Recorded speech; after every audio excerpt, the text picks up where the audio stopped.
Well, hello and welcome, ladies and gentlemen, for the main event here. It is Super Soccer League Supercup final, a first ever Supercup matchup between Los Toros and Steel Pulse on a beautiful summer's day here at Milford Mill Academy, Windsor Mill, Maryland. This is the final event, the Virginia versus Maryland championship. Two champions here today. Only one will emerge Supercup champion. Gio, my trusty associate here. We haven't gotten to call a whole lot of games. We've divided and conquered between Maryland and Virginia. Today, we meet as these two teams. What are your expectations between this Los Toros and Steel Pulse first ever Supercup final? First of all, I want to say it's a pleasure to be back together. I mean, we started off the season in the winter calling a bunch of games, and then the spring started, and we kind of went our separate ways with Maryland and Virginia. So it is an absolute pleasure to be here, but this match is must-watch television. If you're not tuned in, you're absolutely missing a cracker of a match between Los Toros and Steel Pulse. Two teams that we've seen meet each other, but only in state tournaments, never in the Super Soccer League. So we're in for a treat here, and we'll definitely be paying attention to what these two teams have in store for us. Los Toros obviously being the fresher of the two teams, as they've been in games, playing UPSL, playing their APL final, and obviously the playoffs to get to this point. Yeah, absolutely. Los Toros, they're the side that, has the recency in form, but Steel Pulse, what a team. This is not only their fourth appearance in a Super Cup final, but they have two to their name. Certainly the experience has to go the way of Steel Pulse. Los Toros, this is their first ever Super Cup final. They made their berth here today by defeating Virginia Dream, four-time Virginia side champions, defending Super Cup champions. Virginia Dream knocked out at the conference round, and now can Los Toros continue their momentum and knock off the powerhouse Steel Pulse? We'll find out in just a moment. After the walkout, after the anthem, make sure to drop a like on the video, help others find us in the algorithm, and of course, subscribe to DMV Sports Media to follow all the best amateur, semi-professional soccer. We'll check out your comments in the chat as we're able. Get those predictions in, players to watch, where you're watching from, share the link with all your friends, and we'll be right with you in just a moment here.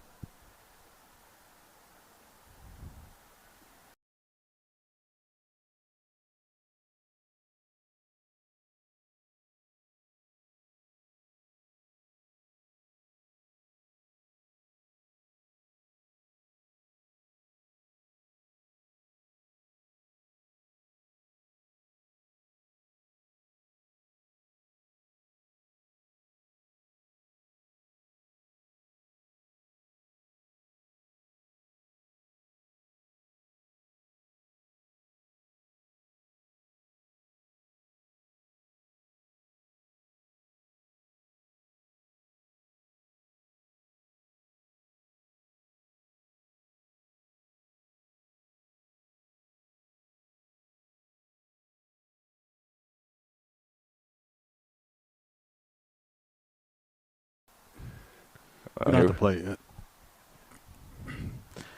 Ladies and gentlemen, as you're tuning in, do share the link out.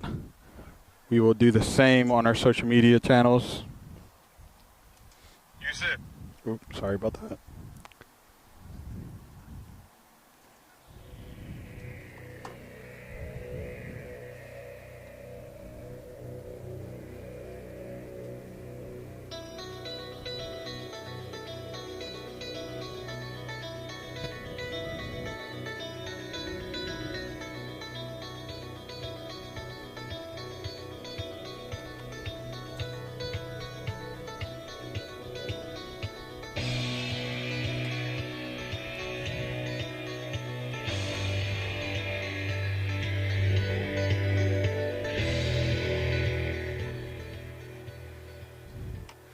We will now rise and honor the flag with the playing of our nation's Star Spangled Banner.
Well, ladies and gentlemen, the anthem is played, the walkout is complete, and we are ready for action here at Milford Mill.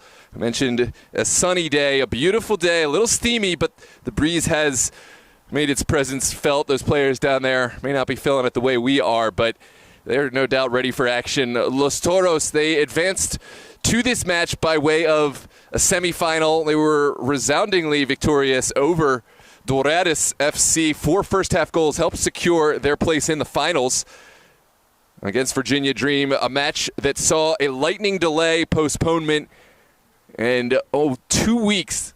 Virginia Dream and Los Toros had to sit waiting in the wings to have another crack at one another. Virginia Dream got off to a strong start, but Los Toros found their way into the match. 4 goals was all it took to knock off the defending 4-time Virginia Supercup champions. And now Los Toros face Steel Pulse, the Steel Pulse that found their way into this match by a regular season title in Maryland. Versus Steel Pulse was the best far and away over the course of this season, knocking off Goalies twice to secure their spot in this match. Steel Pulse have had a few weeks where they haven't played together as a match. We'll see how that affects their cohesion, but this is a group that's been together for a lot of years. There's a lot of experience and a lot of talent in this group.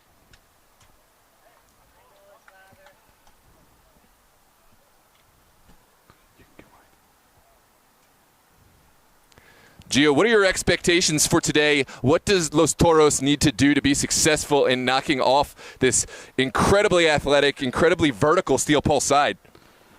To be honest, I mean, they have to do what they did against Virginia Dreams, and that's control the ball, right? If they sit back and try to absorb Steel Pulse's pressure, one thing Steel Pulse is really good at is cracking that pressure. If they allow them to keep possession, keep pushing forward, you're going to see some goals. Especially with today, you don't have Bastos in net. So that's a big thing that Los Toros usually relies on, right? And now they're relying on another keeper. Yeah, Andres Nira, he is a player who has got a lot of experience, too. He's been with Los Toros for years, played his college ball down at James Madison University, and has spent time with VA Revolution. Now applies his talents for Los Toros. Spends a lot of time on the coaching staff, on the sideline. He got the call up today with the absence of Basso, but tons of experience. The biggest omission I'm seeing right now from Los Toros, Aaron Uribe. He wore the captain's armband against Virginia Dream, a huge part of that back line. We'll see how his presence is missed today. In front of Nira will be Kevin Cruz, Kevin Santos, Emiliano Castillo will wear their captain's armband, Joey Maestrin, Waldo Cruz, Nelson Castillo, Arian Wente, Ali Magoob, Hamer Diaz, and Jack Stone, the goal threat up top, will make up Los Toros' front 11. For Steel Pulse, it's going to be familiar face of Charles Edobio. It feels like Edobio has just been Steel Pulse for years and years, barely a presence that's not felt. If he's not playing in the matches, he's always there helping out on the sideline. He will be the rock in the back line that helps keep this match together, helps keep these teams communicating, and of course keep Steel Pulse ready for what Los Toros throw. Los Toros will play right to left, wearing their white kit. Steel Pulse left to right, wearing all red. And here we go. It's Jude sending it out to Kofi. I mentioned it's a familiar Steel Pulse side in the middle. Yusuf Nasiri will help run that midfield along with Stephen Jude, just returning from his suspension, which he sustained against Boley's Athletic in the latter portion of the season. He's a player that they will very much need today. Steel Pulse love to use Diarazu Mana in the attacking third. Don't see any Ramsey Hassan at the moment. That could be something to pay attention to. And, of course, Emmanuel Oluwesi, another midfield presence that Steel Pulse love to rely on.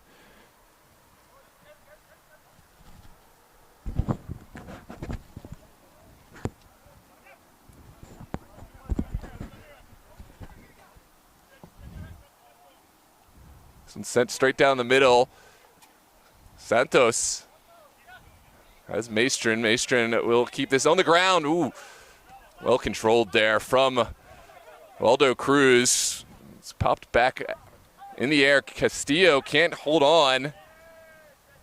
And now there's a chance for Los Toros to get forward. Jack Stone in a mess of red shirts, gets it off his feet. And it's well won back by Nasiri.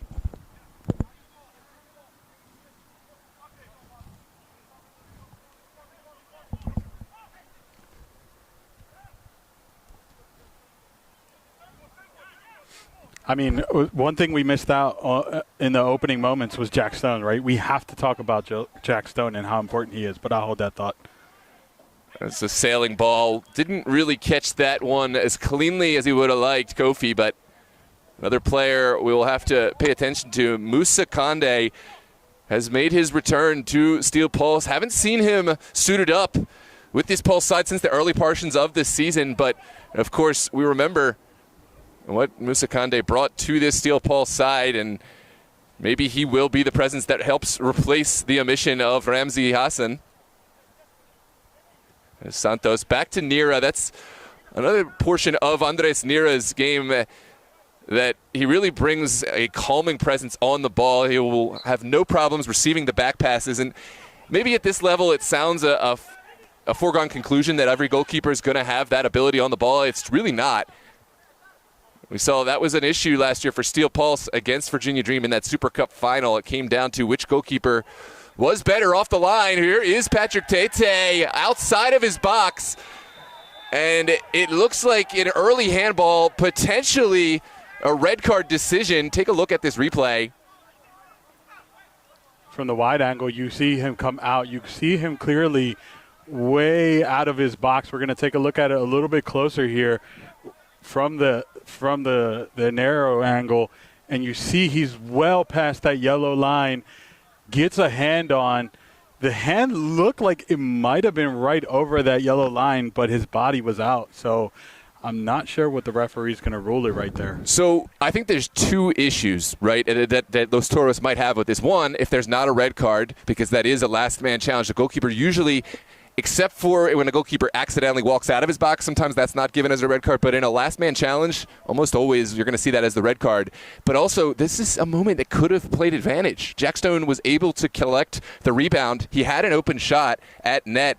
And just a second longer, we could have seen Los Toros opening up the scoreline. There was no advantage given, and now Steel Pulse have a second lease at life.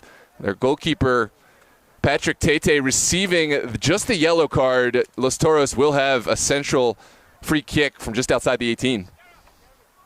What a moment right there. I mean, let's be honest. Steel Pulse just got lucky.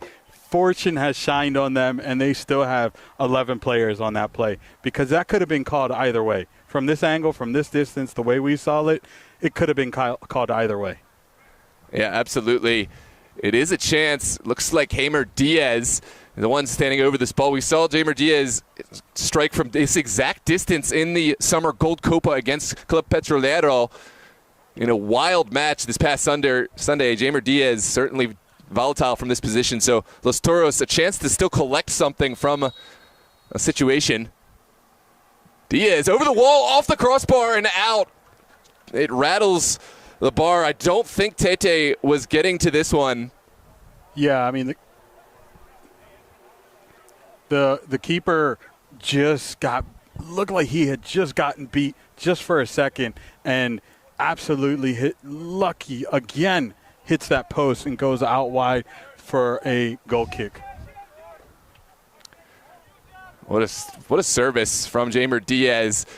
He hasn't really gotten a chance to get into this match, and this is one of his first contributions, almost earning an early goal. Here's Diaz on the near sideline. We'll send it inside for Waldo Cruz. Cruz trying to take it all himself, slaloming between two bodies, but Stephen Jude able to get a foot in there. Now Steel Pulse, again, unable to cross the midline. It's been all Los Toros in the early stages here.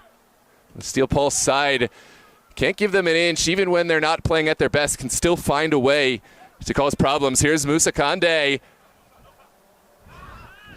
Sustaining some contact there from Diaz. Play on, says the senatorial official, and there's a frustration foul. I hear shouts of, that's a yellow card. Let's take a look at that. it was a bit of contact there on the initial tackle. I think that's where most of the contact was. But it looked like it was a shoulder-to-shoulder, 50-50. Then the second, I guess, blow on Musa Kande, he goes down. It looks like the referee didn't like how much was left on that and goes down for a foul. Yeah, early on, we're already seeing a fiery match, a contentious match, a couple moments of controversy, and we got a lot of time left. It looks like no caution to be given at this moment. Castillo pleading his case. He's not thrilled about that, but Los Toros will have a set piece to clear their own area. Well, one out of the air initially by Lual Murtala, and now Los Toros will have a throw on the far side. Shout out to our ball boy crew out there today. Some last-minute volunteers helping keep this championship match alive and flowing. No wasted time. No missing balls. I misspoke. I said it was a foul, but it should have been a foul in favor of Los Toros. For, oh, my God, I can't think of English right now.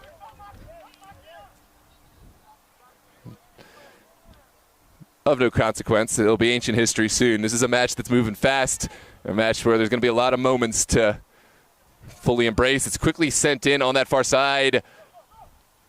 Cruz can't find daylight. Now, Diarra Zumana in the corner. He's gone in a little too hard. He seemed to have Los Toros with their back to the field. That's where you really don't want to foul your opposition, but Diarra Zumana plunged in a little bit too much, committed to the challenge, and now Los Toros have breathing room. All right, now I'm going to ask you a question. Who has the better attacking group right now, or attacking front three? That's a tough question because these are two incredibly vertical sides. I mean, Jack Stone, Heimer Diaz, and, of course, Arian Wente. A strong case to be made there, but I think it really depends which Diarra Zumana we get today. He's a player who is an absolute difference maker. He does have a tendency to kind of disappear in certain games when things don't go his way, don't go the way of Steel Pulse. But if he is having one of his higher potential games, this is a player that played for Loudoun United, had reps with DC United. I think it could go either way. I know that's a cop-out answer. Right now I'm going to give the advantage to Los Toros because they have had the better chances. As Andres Nira putting his foot through the ball and will send it right into the mix. Nasiri not seeing as much of the ball as he would have liked, but he does have a great connection here with Diarra Zumana. Sends an early strike in, and that is haplessly wide. He had the confidence to take on the shot, but I think there were better options there to be had. Yeah, I'm not sure what he was doing there. Like, I knew he saw his name up in lights, and he was like, I want to put our team up by one. But, I mean, the shot was not what he wanted. It's not the shot we usually see from him. It completely sailed up and way too wide, so it wasn't a real threat. But maybe he's just warming up those legs. Yeah, I mean, confidence really is a double-edged sword. When it works out, you think, what a maestro, what an artist. And when it goes wrong, you think, what are you thinking? That's just how it works. You live and die by your decisions as a superstar player. Oh, well flicked on there from Stone. And it is going to go the way of Steel Pulse. I think that's the right call. Stone rising well, dropping deep to use his aerial threat in that midfield.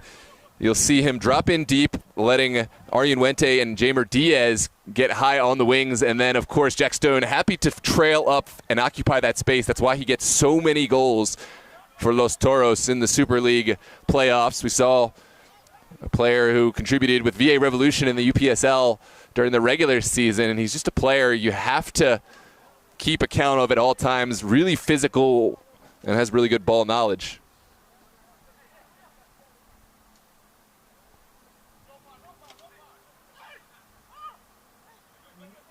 This one is sent back inside. There is a late foul. It looks like our center official, Bugs Cabrera, wanted to give the advantage, decided there was no real advantage to be given, and now we're going to come back and check on Jude. I got tangled up. Looked like he got hit in the back of the head or on the side of the head from an elbow from Jack Stone. It was honestly innocent. It was just going up 50-50. As this match goes on, right, we saw some really contentious moments early. Los Toros could have capitalized, probably have a case that maybe they'll feel cheated out of a couple, but does it start to favor Steel Pulse? Hold that thought. Here's Musakande taking the shot, and it is well blocked by Maestrin. I mean, that was a great opportunity. The defense is what's getting me excited. You know me, I'm a defender at heart and by trade. So when I see something like that, it just gets me giddy to just see a defender take away a golden opportunity from a striker. Yeah, absolutely. It helps the goalkeeper so much when that defender can hold his ground and just leave a tiny window. You can't be leaving your goalkeeper to occupy the whole frame. If there's just one side as a goalkeeper, that helps so much. Here's the ball sent in. And now Ali Magoob on the far touchline, waiting for teammates. He's got Arjen Wente. And this one's well cut out by that Steel Pulse back line. Pulse, they have their weaknesses. Certainly set pieces has been a problem, but this is not a side that you can just dribble right through. You can't put the ball up the field and expect to win a foot race with this Steel Pulse side. I think Los Toros are going to find different ways to potentially undo the Steel Pulse side, but right now the match has been slightly heading back the way of Steel Pulse. There's an errant ball off the feet of Kofi. What I'm interested to know is how Yusuf Nasiri performs without his better half, and that's Ramsey Hassan, right? Without his better half. I mean, for me, they're a pair. They're a couple, right? So it's like if you have one, you have the other. And when you have them both firing on all cylinders, you have a show on in your hands. Today, you only have Yusuf. How is that going to go? How is that going to be that? How is Steel Pulse midfield going to perform? Yeah, certainly something to pay attention to. It's going to be a throw here on the near side for Joey Maestrin and company. And it looks like Maestrin taking a couple too many liberties with the spot of that throw. We'll have a second bite at the apple here. Quickly sent in for Castillo.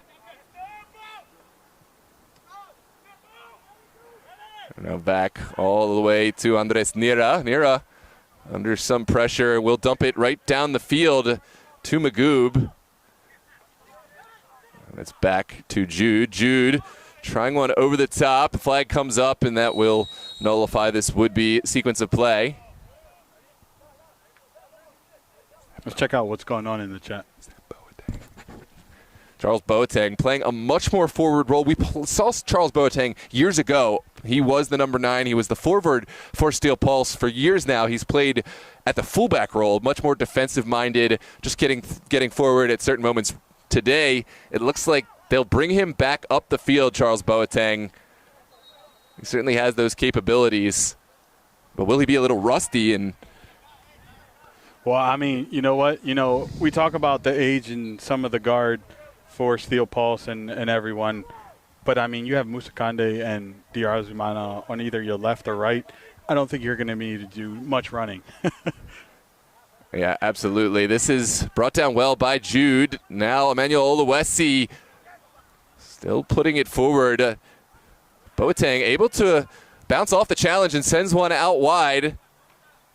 Here comes Diarazumana squaring to Stephen Jude. Oh, this is a lovely sequence of possession for Pulse. Oluwesi out to Kofi. Player goes down for Pulse just outside the 18. It looks like Musakande sustaining that contact, and it's going to be a really strong position for a set piece for Steel Pulse. Yeah, I mean, this is a golden opportunity for Steel Pulse. They have a bunch of players that could take that shot from that distance, that would love to take that shot from that distance, let's be honest. And we see two of them standing right there. Actually, just Jude now. Jude, we've seen score from this distance. Yeah, absolutely. A lot of Los Toros fans in the chat. Ramsey was not able to make it today. Yeah, you got to next man up. I mean, you miss one, you get one back. Los Toros without Freddie Jovel at the moment. I haven't seen Esfaha if he's going to make an appearance, but you got to do the best with what you got. Certainly plenty of talent on this field for both sides to get the job done. Let's see what Stephen Jude and Steel Pulse can do from just about 20 yards. There was a comment earlier about that's a red card. Obviously talking about what happened with the goalie back here.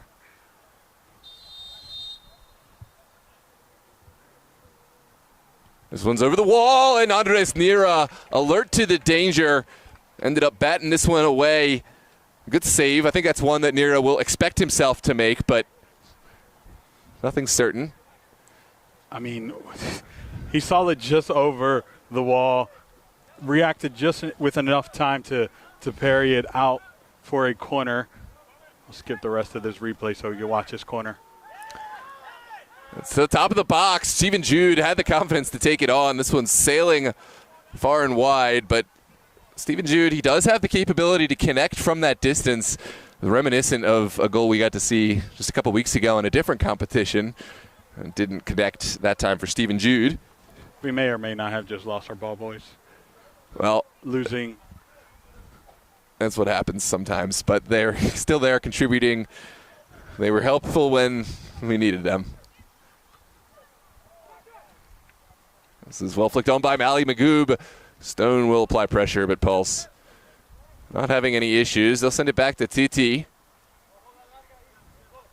I swear, I see TT everywhere, either in goal, on the back line, in the midfield.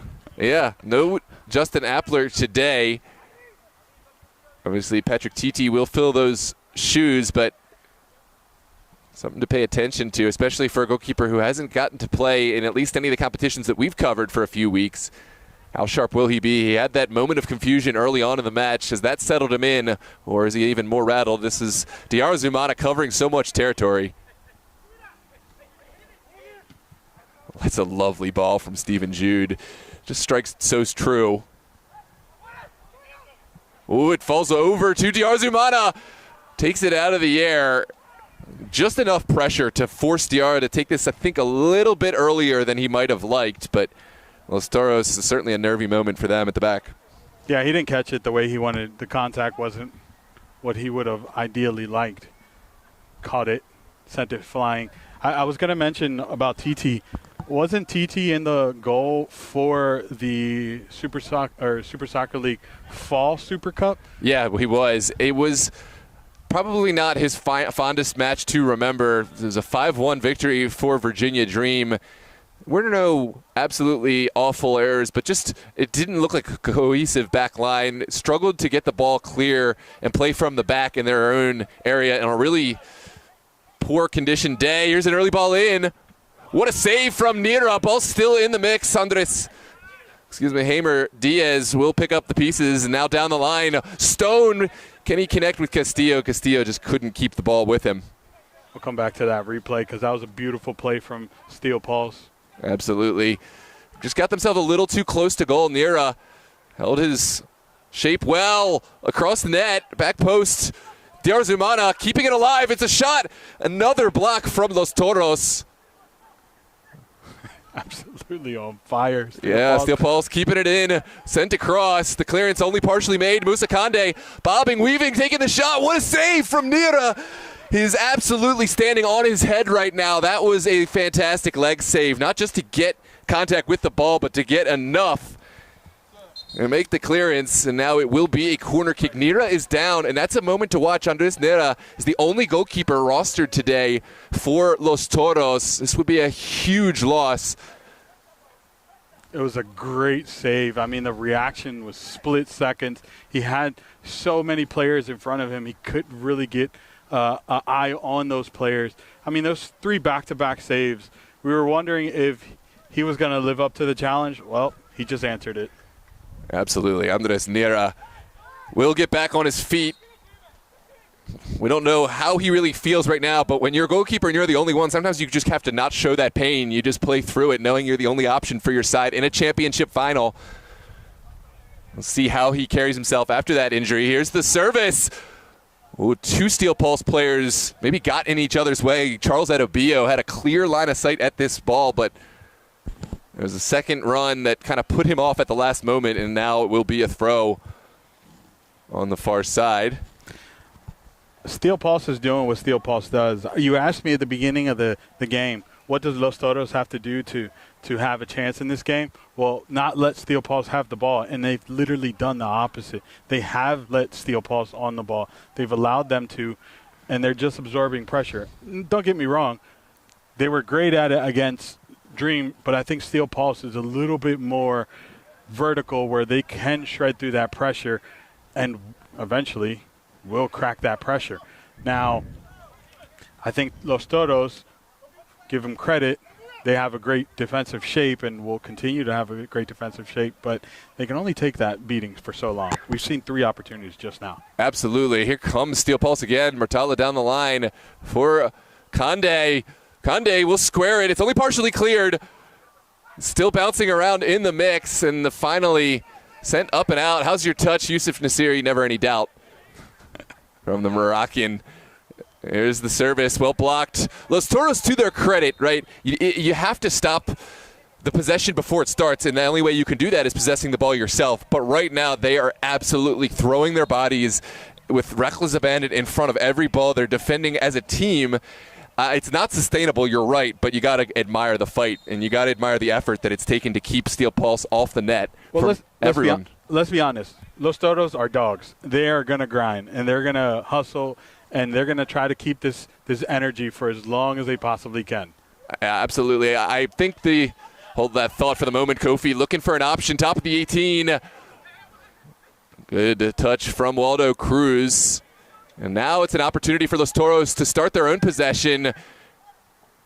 Sent over to Arianuente, now back to Santos. Nira under some duress and gets a good contact with this ball, trying to play Stone. Second ball falls kindly for Jamer Diaz. And this is the possession that Los Toros so desperately craved. And you can sense the breath of fresh air, the breath of relief from Los Toros, having the ball at their feet. Don't need to create anything with urgency, just need to take a moment, find their way back into this match because they were on the front foot early. Here's the service. Perhaps a little too vertical. Kevin Cruz had himself all the way up the field, but never had a chance of getting to this ball, which will come down this near side. Steel Pulse sending it back. I will say the other thing we need to watch out for is the patience of Steel Pulse. They're not known to be the most patient. So they continue to have opportunities and can't find the back of the net. Will that eat away at their patience, or will Los Toros find a way to break Steel Pulse on the counter? Yeah, absolutely. We saw flashes of what the confidence of Steel Pulse can do in terms of, that's a contentious moment. The referee says clean challenge. Now Nelson Castillo, who wins it back, has Jamer Diaz on the near side. Diaz, the Puerto Rican international, looking to get inside. Has help from Castillo. Now Jamer Diaz, 1v1, sends it across the face. And a heroic clearance now from Lawal Murtala. It's a corner kick, and a much-needed corner kick for Los Toros. What an opportunity there. I mean, the build-up was beautiful. It was one-touch football at its finest. Puts it across, and the only problem was Steel Pulse's back line was way too attentive for that. Yeah. Lawal Murtala, he's a player who has a lot of offensive impact, but does track back well. And now Jamer Diaz with the delivery of this set piece. What can Los Toros find? This has been an area of vulnerability for Steel Pulse over the years. It's sent in. Golazo. No, it looks like it's going to be waved off. Do we have the replay? No, it is. Nope, that's a golazo. It looks like the goal will. Let's take a look at that. No, replay. I have to take another look. It looked like our center official was pointing to the spot. Let's see who got that header. The service comes in. It's no goal. It is starting with TT.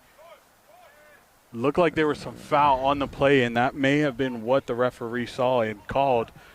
it was right before the header when Steel Pulse player and Los Toros player collided, and I think the sideline official saw enough on it to call the foul. Yeah, my apologies. A little too much excitement from my end. I did think that we had a signal of a goal, but it was waved off. It was waved off, and now 2 potential moments for Los Toros, a potential red card and a potential goal waved off. It can really mess with a team's confidence. Can they avoid the frustration that comes with those moments? There's Oluwesi out to Jude. Jude with the service. Takes a deflection out. Here's Castillo. Has been wonderful on the ball and helping Los Toros find a way forward. Kofi using his physicality to insert himself on the ball. Now Steel Pulse doing what they do best, knocking the ball on the turf. Is there a square ball? It's funny, we were talking about, can Steel Pulse have the patience to keep attacking? Well, can Toros hold that thought? Not a ball that's going to trouble Andres Niera. He'll take his time and let his team get forward, and you can see how high the Steel Pulse line is. This is not a moment you really need to be playing from the back. Stone, really strong flick on, but no second man there. You can see Stone pleading his case. He wants his teammates forward. What is the point of challenging these high balls if he doesn't have any players running off of him? There's Santos covering a lot of turf to get to this one. This one's sent back. Now, and as far as the controversies, the 2 controversies sustained, I'm not sure I agreed with the non-red card, but that last one, it did seem like there was a lot of contact in the box. I could understand that goal nullified. I just thought that it was given. This is sent across the face of goal. There's Diarra Zumana, who has switched sides. His ball sails kind of errant, and Yusuf Nasiri will start the attack from the far touchline.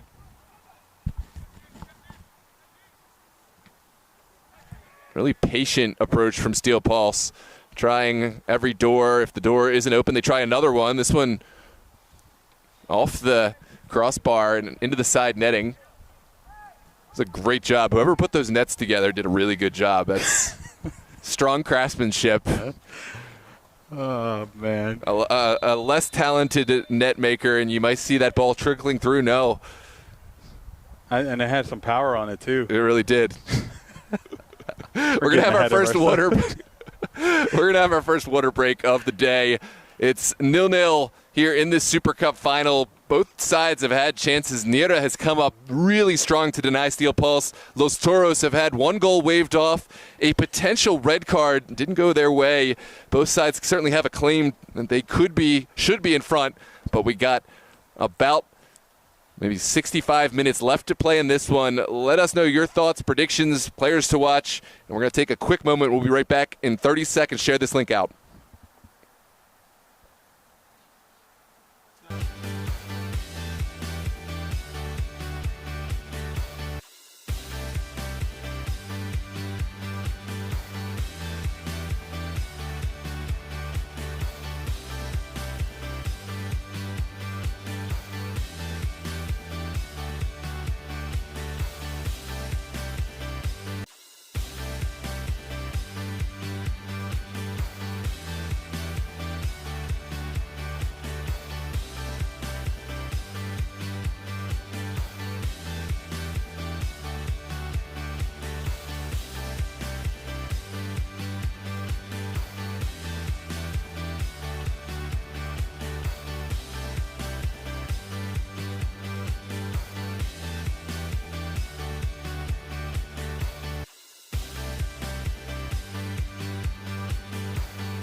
Well, hello and welcome back, ladies and gentlemen. Give us one more moment.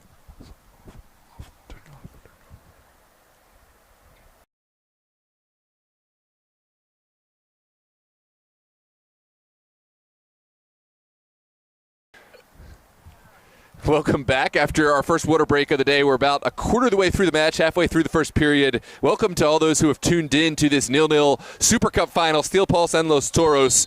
Welcome Entertainment Spot, Whale Gars, Ian McIntosh, Hamdo, Dimas, Andrew, all the way from Italy, Abdul, Gabby, Entertainment, Will Sokas, Nasty, and of course Cheryl. All welcome to the chat. This is going to be a match I think has a lot in store, still goalless, but this is two sides that really love to get forward, two vertical threats. We've had at least one goal waved off. We've had a couple of fantastic saves. Steel Pulse looking to get forward. Castillo doing enough. The chat cracks me up. Yeah, Gio, I heard you got the refs. Oh, man. This one sent back. Santos. I wonder if people know referees get paid for every match. There is a service from the Arizumana. Now back to Jude. Jude for Nasiri. Nasiri has Jude again. And it's just wide. What a chance for Steel Pulse, passing almost at will inside the Los Toros 18. This back line, they got their hands on their knees. They're being subjected to a lot of pressure here early on.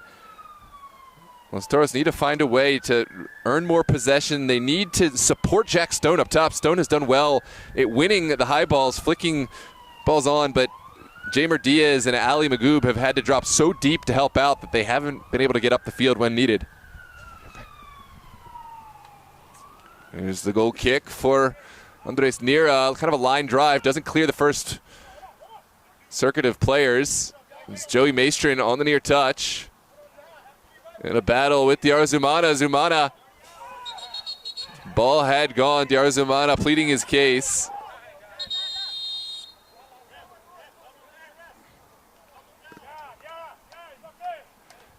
And it will be just a discussion at this moment. No caution for dissent. Diarzumana, he's a player who really makes an impact for Steel Pulse. Has to be careful. It's not worth it to pick up a yellow card over a throw-in that doesn't go your way, even if it's the wrong call. You got to save yourself for the moments that really matter. This is Maestrin down the line, looking for Jamer Diaz. A little bit too far wide for Diaz. We didn't get to mention it in that last shot that Steel Pulse had on the goal, on Los Toros' goal.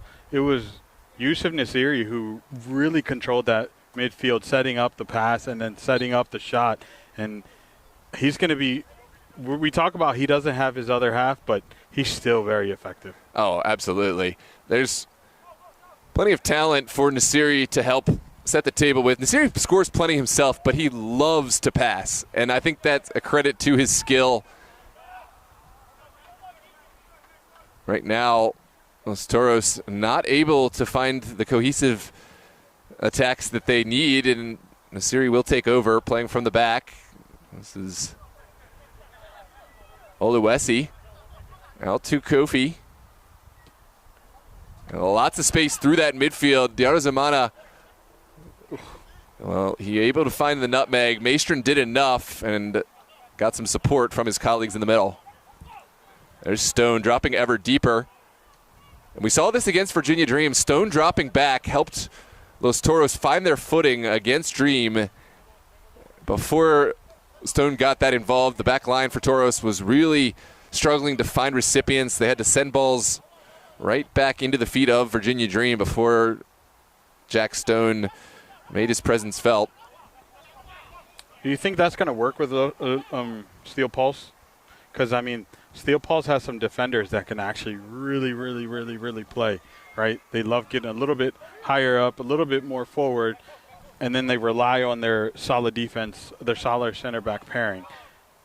Well, it hasn't worked to this moment. I think it's a strategy that can work, but it requires a cohesive plan, and I think halftime could be a real opportunity for Los Toros. Hold that thought. It's well won by Waldo Cruz. Now Castillo looking forward. There was a lot of space in behind Stone could have run into, but Charles Edubio, Captain Edubio, getting that crucial touch on the ball, not letting this one through. Well, that's what I'm saying. Like, I don't remember if, and I could be wrong here, but I don't remember Dreams having a figure like Charles Edubio, right, in that back line. Steel Pulse does. So Jack Stone now has a big defender on him. It's not like how it was with Virginia Dream. Yeah, Steve, what Virginia Dream had was a lot of talent in their backline, and talent and experience are two very different things. That experience will come, but it was a young backline. No Harry Hawkins, no Roger Rojas, and I think that was a big problem when playing against this Los Toros side. Charles Edubio, he's got some years, he's got some experience. He's a commanding presence in this back line, and I think that's been the difference so far today in terms of limiting Los Toros opportunities. And he does not shy away from tackles or the 50-50s. He'll get physical when he needs to. So, I mean, it's interesting. I mean, his center back pairing right now is on the ground is number 24. I want to say that's actually, I don't have the roster. You know who 24 is? For Steel Pulse? I believe it's Lual Murtala. Oh, so it's not his center back pair. It's his right back. Well, it's fluid, right? Steel Pulse, they kind of move around. Look at where Nasiri has opened up to at the moment. True statement. You'll think he's a 10-1 moment, and then you'll think he's a fullback the next. It's like that. I think I've noticed that for teams that have the experience to make it work, right, it can be absolutely catastrophic. If you don't have the personnel, you just have guys all running willy-nilly, but it can really confuse opposition when you move guys around like that in the middle of play. This is Steel Pulse moving forward. Musa Kande has been relatively quiet, and now he has his moment. Good battle out wide. Castillo wins that battle for the moment. And it looks like it will be a foul going against Nasiri.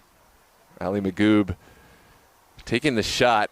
Yeah, I mean, it was honestly clear. I'm surprised Yusuf combated that. Obviously, it was just a little word, but it was very obvious. He put too much weight on that tackle, and Los Toros player went down, and it was simple.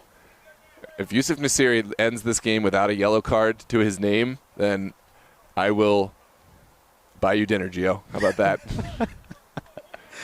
Oh. And a straight red counts as a yellow, too.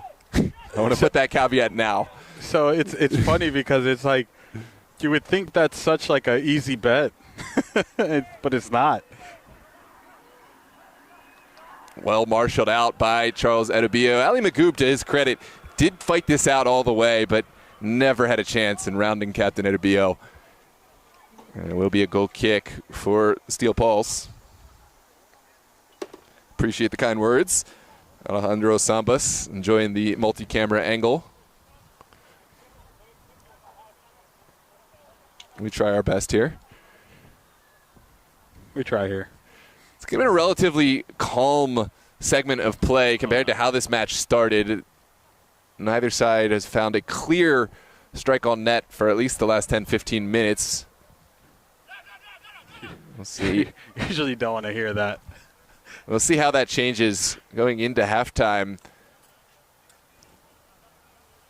Who do you think is more eager to get into that halftime break and reassess? To be honest, I think Steel Pulse doesn't want that half because right now they have control of the game and they want to get an opportunity, at least a goal before the half. If that happens, Steel Pulse will be a happy crew. I think Los Toros. Oh, I hold that thought. Here comes Stone off the deflection. Jack Stone, can he find the pass? Patrick Titi gambled and got off his line really early.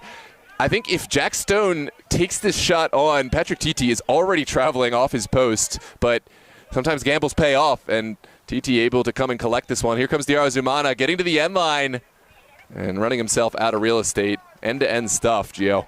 Let's see if we could see that, if we got that replay. Jack Stone was absolutely free there and had so much space, cut back, tried to put in a square ball there, but TT read that all day long. Came out, collected, and took away their opportunity.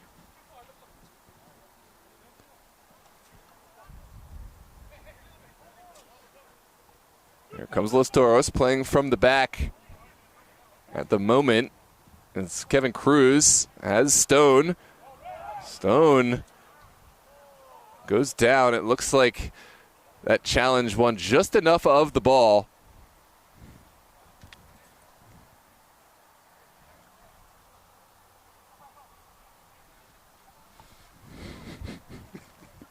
Let me check in the chat. It was Olawesi who made that challenge. Now, Kofi with the clearance. Saludos desde España. So we have some people from Spain. Is it Michael de Grande's family? Yeah. Alba Gonzalez? Yep. Michael de Grandes right now waiting in the wings. He's a fantastic young player. Certainly can make an impact. I think as this game goes on, well, hold that thought. There's an advantage.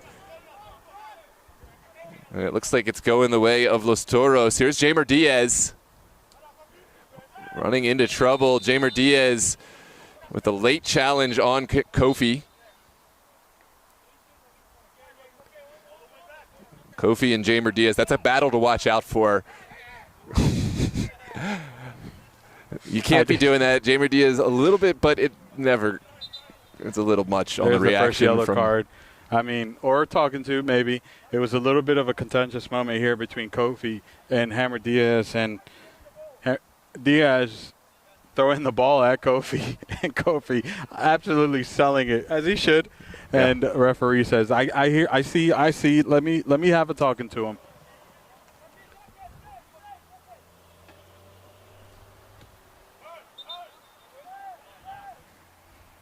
Oh, it's our friend Andrew, all the way from Italy. We've got Spain, we've got Italy represented.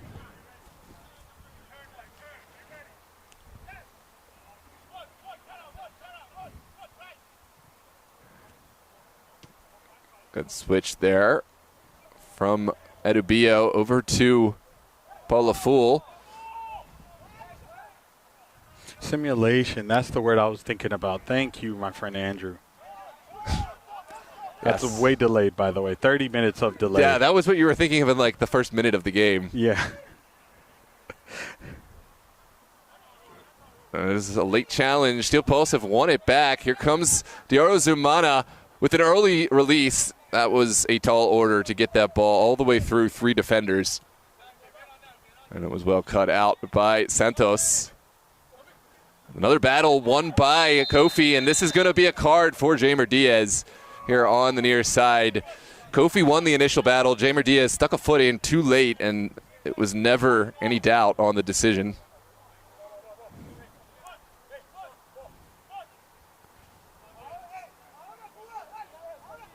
Set piece right around midfield. To answer the question I asked you, thanks for sending that one back my way, by the way.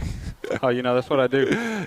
I think that Los Toros are the ones more eager for the halftime for a few reasons. Steel Pulse is a team that really coaches themselves. Let's be honest. All the adjustments are made in real time on the field. Los Toros, they're a team that, they have central leadership and they listen to their coaching. So I think the halftime is a real opportunity, and they have so much talent waiting in the wings on that sideline. So I think the longer this game goes on, the longer this match goes on, the more it benefits or could benefit Los Toros. Steel Pulse, though, really looking for a goal before the half. Here's Jude. Sent across. No takers initially. And incredible intervention there from Joey Maestrin to get this off the feet of Kofi. That was a beautiful intervention, let's be honest. I mean, the setup was right. 1-2, Jude flicks it over. Kofi was almost there. It was a great setup there.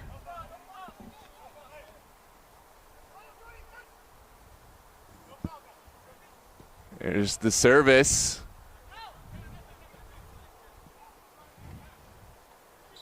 Stone doing his best to keep this alive. Just a bit late.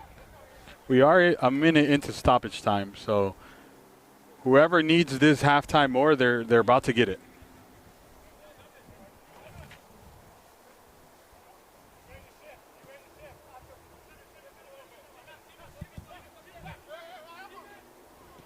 This one's sent out wide for Jude. Is there a service from Murtala? There is, but no colleagues found. Second ball sent in by Kofi. Now Nasiri out to Musa Kande. Kande loves to go at defenders. Has his way. The first one only partially cleared. Now Nasiri. Nasiri, the sea opens up. There is Andres Nira off his line and taking this one off of the feet of Diarra Zumana. Andres Nira has come up in a few key moments today, and this has been the difference, helping out this Los Toros back line, shore up any shortcomings that they have had. Halftime, I think, for Los Toros cannot come quick enough, but they will have one final moment to send one forward. Edobio never going to be beaten by a vertical ball that easily. I mean, first of all, I want to go back to that play just now. Oh, my word. That touch. Kofi's having an absolute match on the near side.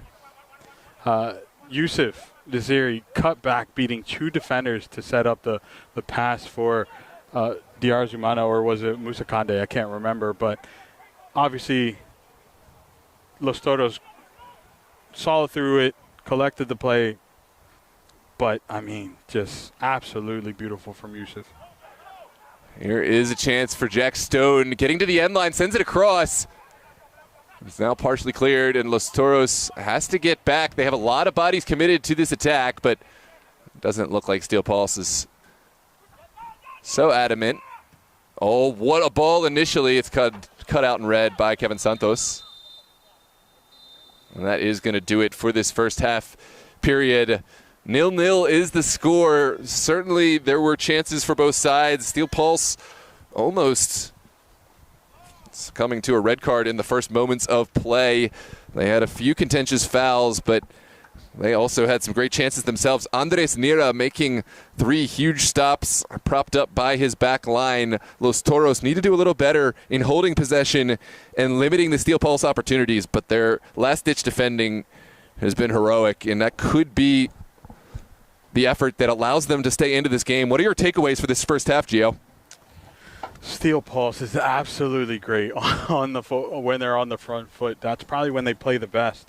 I think when they absorb pressure is when they're at their weakest, and the ability to rely on Charles and his leadership is huge for the back line, but it can only be for so much. So Steel Pulse needs to stay on the front foot.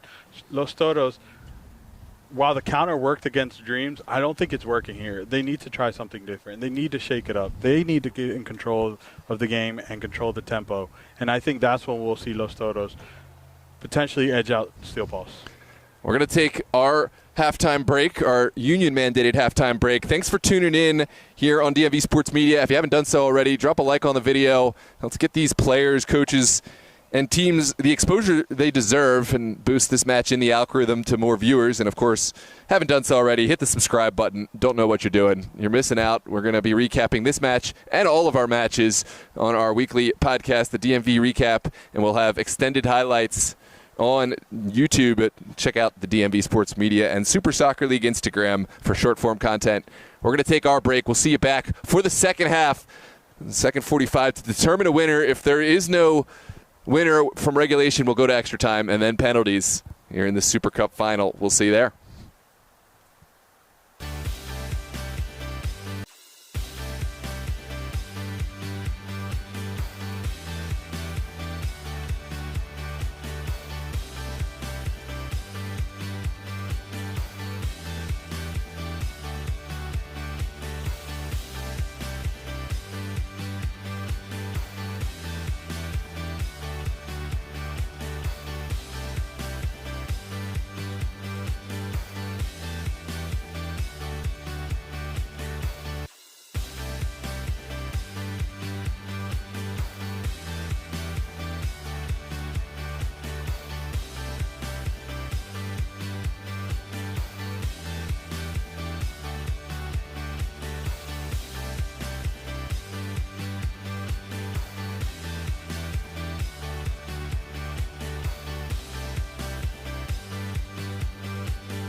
Welcome back to DMV Sports Media. We have the second half of Steel Pulse versus Los Toros here with Noah and myself, Gio. This has been a really good first half, but no goals in this, and we promised the folks goals, so these two teams need to figure things out and put some in the back of the net. However, it has been a very well-contested match, both Steel Pulse being more on the dominant, but Los Toros not really giving up opportunities that were really clear.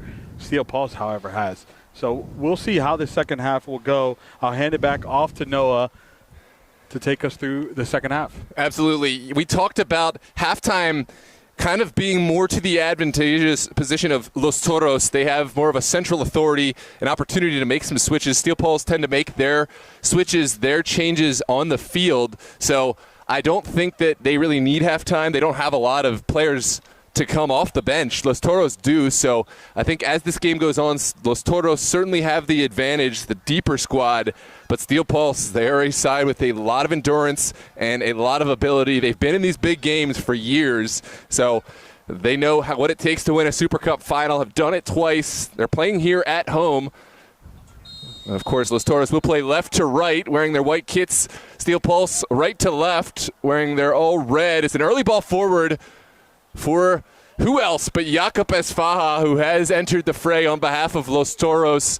The former Virginia Dream, former Steel Pulse man, scores a lot of goals. Like Diar Zumana, when he's on, he is absolutely a force to be reckoned with. Can disappear at times. We'll see how Steel Pulse choose to approach playing him. They certainly know his strengths, his abilities. Likewise, he will know Steel Pulse. There's a set piece on the near side. Kevin Cruz deemed to be the guilty party. And it looks like Lawal Murtala will take a moment to get back into the match. That was the easiest call. I mean, the tackle from Cruz was way too much contact. And it wasn't so much the contact. It was what he did afterwards where he pulled him down and dragged him onto the ground.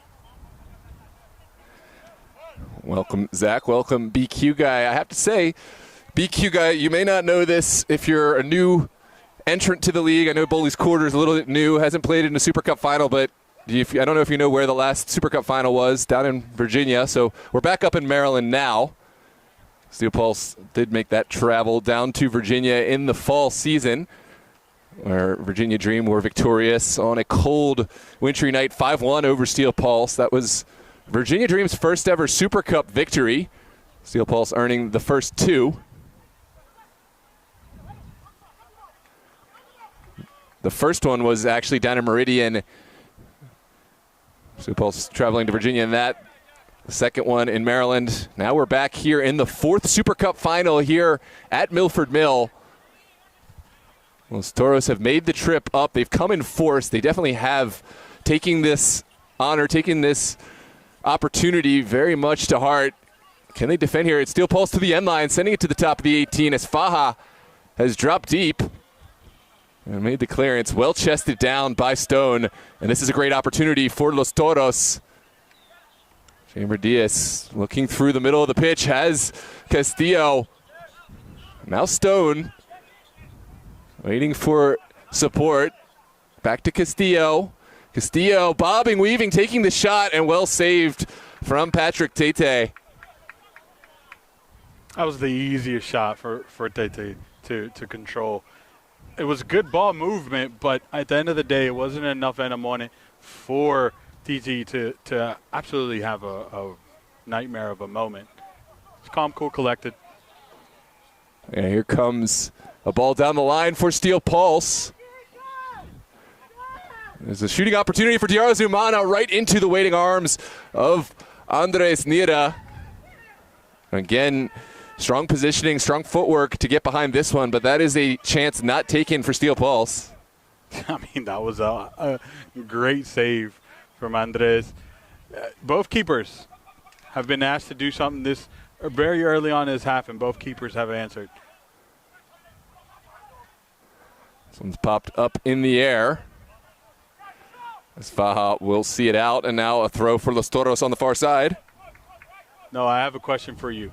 What's more important, is Faha to be on or Diar Zumana to be on? I think it's more important for Steel Pulse to have Diarra Zumana on. I do think Los Toros have other players in the wings. They have other players like Stone who can really make it happen. Not that Steel Pulse don't, but Diarra Zumana proportionally scores so many goals for Steel Pulse. I think Los Toros do have other players. Esfaha, some people may not recognize this. He's shifted. I don't want to say shifted because he still scores goals, but he loves to look for an assist. So even if Esfaha, for whatever reason, is not feeling the finishing vibe, he certainly can create opportunities for his teammates. Here comes Nilser Castillo. Stone holding up play and waiting for more colleagues. We'll play it back to Diaz now. And it says Valdo. Arian Winte has dropped into a deeper spot.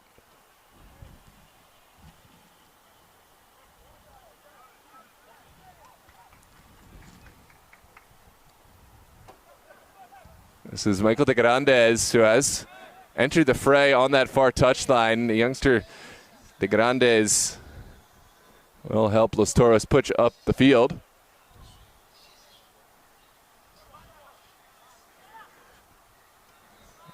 Hammer Diaz forcing this a little too much, but Castillo drops back really well. Here is a contentious moment. Lawal Murtala got past the challenge of Emi Castillo, but Castillo's challenge did enough to put off Murtala.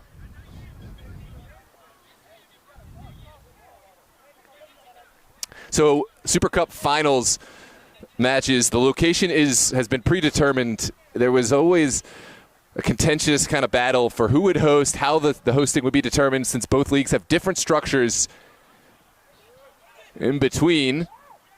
And so it was determined that we would switch between Maryland and Virginia in advance. This is obviously Maryland's turn to host. So even if it were not Steel Pulse, it would be in Maryland. There is some flexibility for scheduling within the parameters of who is hosting, whoever makes it two. But back to this match. Here's Wente finding Stone. The return pass takes a bounce off the near post. What a strike. And lovely passing between Arian Wente, Stone, and Los Toros. Narrowly missing. Now Steel Pulse on the counterattack. And it's well sent away by Emi Castillo. Oh, you answered the question in the chat. Did you see it in the chat? I did. Oh, look at you. Shiny star over here, Noah. I gotcha. I mean, it's not that complicated. It switches back and forth, and then whoever is the team from that side that hosts, and mind you, this is chosen and voted on by the teams. We'll probably have another vote, but there needs to be some protocol. Otherwise, teams just lobbying. There's different amounts of games, different structures, so it can't come down to simply who has the better record. If there's a 12-game and a 10-game season, and one season ends earlier, also you want to have a venue chosen before the week of. If we had to wait for Los Toros to finish, could have been a little trickier in terms of renting the field. Here's a chance. Oh, sorry. Go ahead. No, I was going to say, I will say both these teams played 12 matches this season. True, but it was a little bit more murkier in terms of having, for Virginia, we need to have permits allocated before the summer starts, so it's a little bit of a more difficult process to get fields. Also, it needs to be a stadium, can't just be a park field without any elevation, without any seating capacity.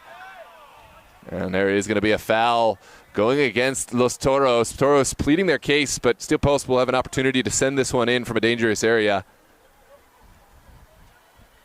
Looks like it's Aloisi who was brought down and is currently stretching out his leg after the contact there from the Los Toros player. And now Steel Pulse with a free kick just a little under 10 yards or 20 yards if you include the space in the which we do. Visually, right? No, I'm kidding.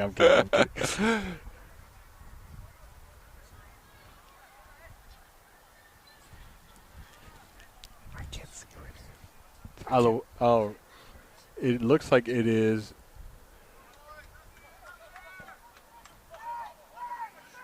Standing over. Actually, I don't know who that is. I believe it's Aloisi. It's not Aloisi. There's the exploded ball in. Golazo for Charles Edobio and Steel Pulse. It's 1-0. Edobio has risen above everyone. Incredible service there from Diarra Zumana. I believe is the one who sent this in. And Steel Pulse showing their veteran abilities, getting off the mark first. It's a disappointing moment for Los Toros, who might have seen themselves as the favorites starting off this second half. Far too easy a run for Edobio, who's so strong in the air, and it's 1-0 for the home side. It was Jack Stone that was on Charles Edobio there, and that was the fight right there, and it was the 50-50, and Charles got the better of the two, getting a little bit higher, getting a little bit more contact there, and Jack Stone was just, you could see it in his face that he was not too thrilled about that. Yeah, that's been a battle. Two incredible aerial threats going to battle, but Edobio able to get to this ball. Credit to the service. This is an early ball bouncing over Patrick Tite, and no touch on the ball. It will be a goal kick. Tite certainly not a confident moment, and some frustrations from Los Toros. Jacob Esfaja, who was all the way up the field, pleading the case that this one was touched. I don't believe this was touched. Did you see a touch on that one? No, it was certainly awkward. It was a really uncomfortable moment for Patrick Tite, but didn't get a touch.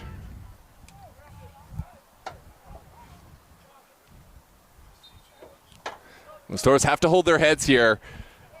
It's a frustrating moment. You've just gone down a goal, but there's tons of time left. You have the personnel. You have the ability to come back and enforce your will on this match, but can't do it with 10 men. This one's well sent away by Santos. Second ball, well picked up by Valdo Cruz. Ooh, that was a nervy square ball. The Grandes did well to use his body, and now it's Esfaja dropping deep to help out his side, but kind of a poor pass, not finding any final recipient.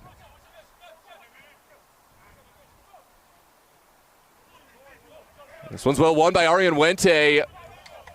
It's Paula Full to the rescue. You said earlier on before this game when we were off air that Steel Pulse was going to get a goal off of a free kick. Or did you say get scored on off of a free kick? I said scored on. I said they're going to concede 2 set-piece opportunities. They've scored on a set-piece opportunity. Oh, that was awkward, but Castillo did really well to make the most of his clearance. I bring that up because when we were talking, we didn't know Charles was going to be in the lineup. And how big of a difference is he for that back line and on the set pieces? On both sides. He just brings the communication, brings the cohesion. It seems Steel Pulse, when they don't have Edobio, can switch off with their marking, especially on the set pieces. Edobio does not allow that to happen. He watches the body language and makes sure everyone's marked up. And we've seen his impact today defensively and now scoring a goal for Steel Pulse. Ventured in center back for Steel Pulse. On the ball at the moment. Will send one down the far touchline in the direction of Musa Kande. Steel Pulse getting the job done at the moment. It's 1-0 for those just tuning in. And Steel Pulse scoring a moment ago off of a set piece. Captain Charles Edobio was the one to turn that into the Los Toros goal from point-blank range. Plenty of time left for Los Toros in their first ever Super Cup finals appearance. This is well won by Arian Wente. Can't find the ball he was looking for, and it's now Nasiri on the far touchline. Lots of time for Steel Pulse to pass at will. They certainly love playing with a lead. Ooh, that's an errant touch from Diarra Zumana. Kevin Cruz has come a little bit farther forward for Los Toros as they pursue this game. And the would-be equalizer. This is Stone running off of Castillo. Now Wente. Look, I feel like Los Toros needs a little bit more energy here, a little bit more desire to tie this game up. I'll hold that thought.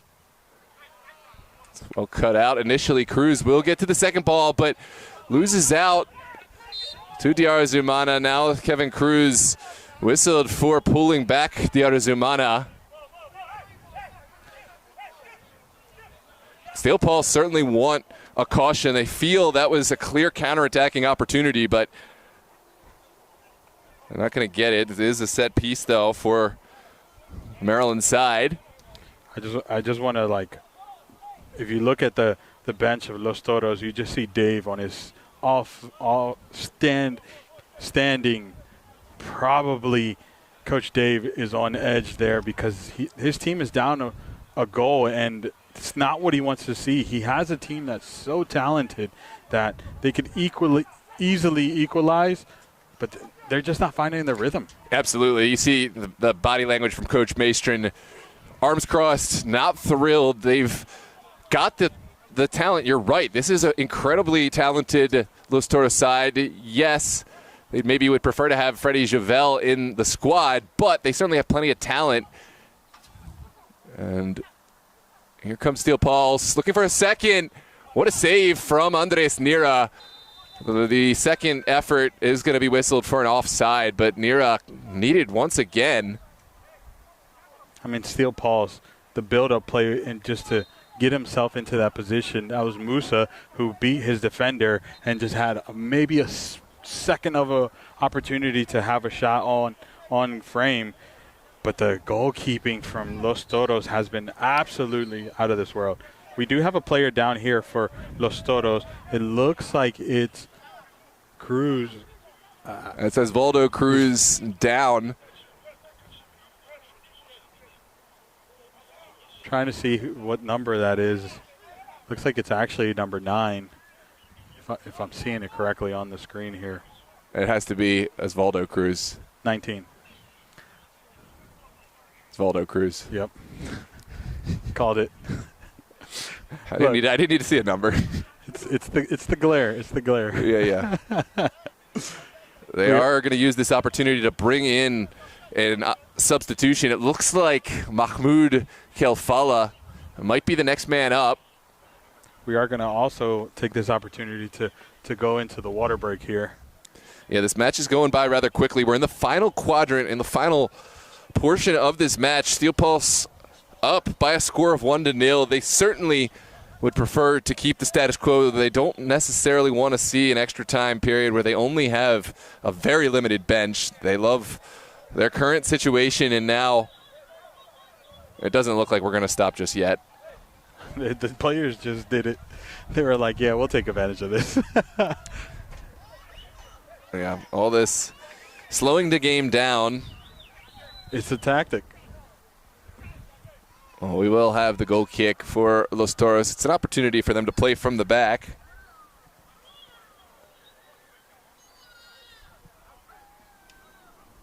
I mean, what a performance for both the keepers there.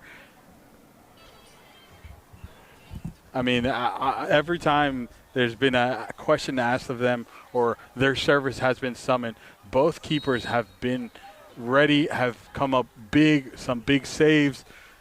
Who's had a better game, the keepers or the forwards? I was going to say Andres Nira has had a better game than Tite hasn't been called on a whole lot. I mean, he has had a couple of stops. He's not been bad. Obviously, he's got the clean sheet, but I think Steel Pulse have done better in limiting the chances, not from heroic defending, but from their possession. It's the best form of defense is your attack and is a form of possessing the ball. Steel Pulse haven't had to endure the same pressure that Los Toros have had. Here comes a rare attack. It's Castillo. This is much better. Great ball movement from Los Toros. And now Jamer Diaz looking forward for Stone. Stone going to work, but a ton of red shirts around the ball, and now will take their time getting forward. It's Yusuf Nasiri slaloming one player. The second act not quite as good, and Los Toros will quickly take advantage.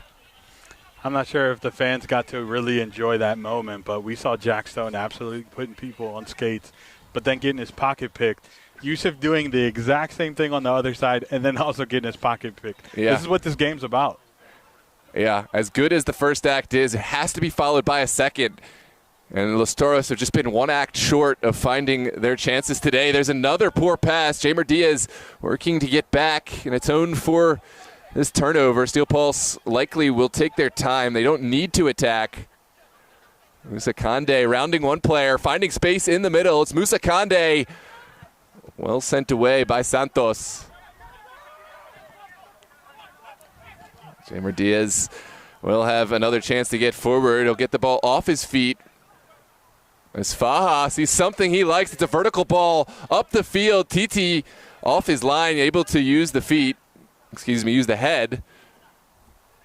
Didn't want to tempt fate twice. And 2 handballs outside his 18.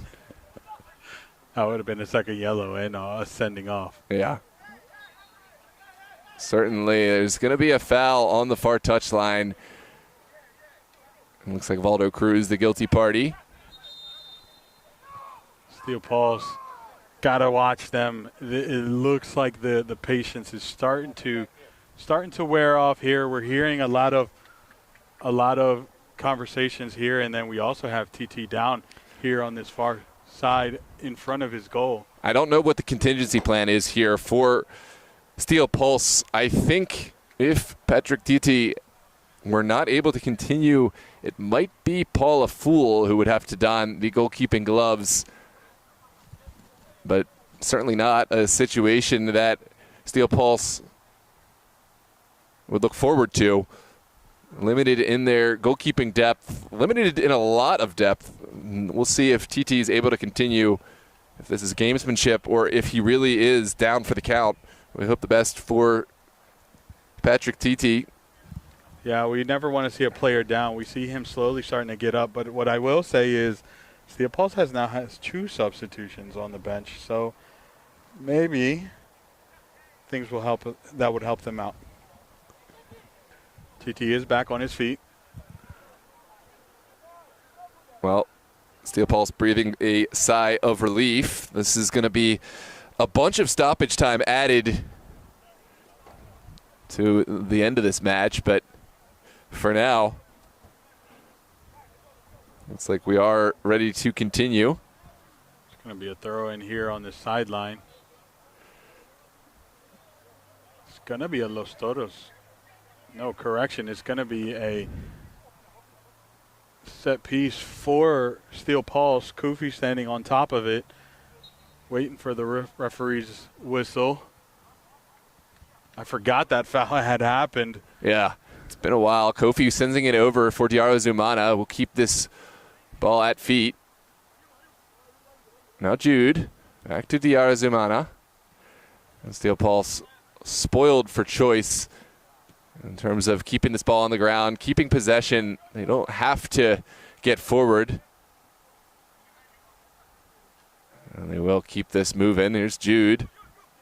Turning away from pressure. Wente causing issues.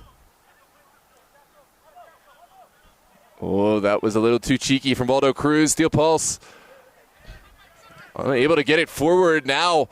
That's a quick pass from Castillo towards Stone. Steel Pulse still doing enough. Red shirts swarming to the ball, and now Steel Pulse will keep this moving forward. Nasiri down to Musa Kande.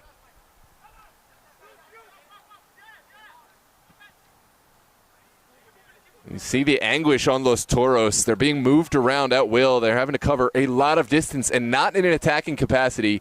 You always seem to find a little bit extra will when you're on the ball. It's more exciting to attack than to defend, and this is a draining style of play. Steel Pulse moving the pieces, sending one forward.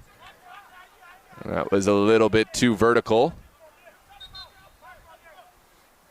Goal kick to follow. I just want to talk about this matchup right here. Charles Adebayo and Jack Stone. Charles has had the better of the two this game, and both defensively, both offensively, Charles is winning. And I think that's why we see that Steel Pulse is up by 1. I honestly think there's a lot of great moments on both teams, both the keeping, both the attacking half of Steel Pulse, the defensive strains on Los Toros, but ultimately those two have been the catalyst of how this game has gone. This is a big possession for Los Toros. Need to find something here. It's Nelson Castillo with an early ball over the top. Jack Stone will give chase. Sent across for TT.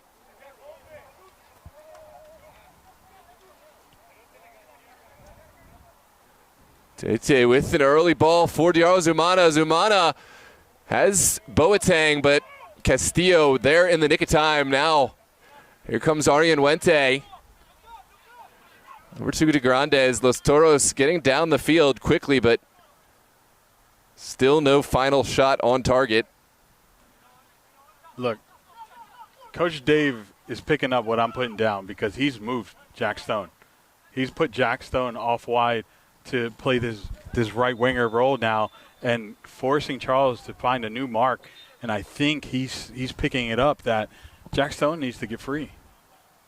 There's another foul on Nasiri, a late challenge on his former teammate Jakob Esfaha. As of now, I still owe you dinner, but I think Yusuf Nasiri is getting closer and closer to the would-be caution that I still believe he will have at some point in this game. It's going to be a set piece on the far touchline. This one's sent into the 18. Cruz sends it across.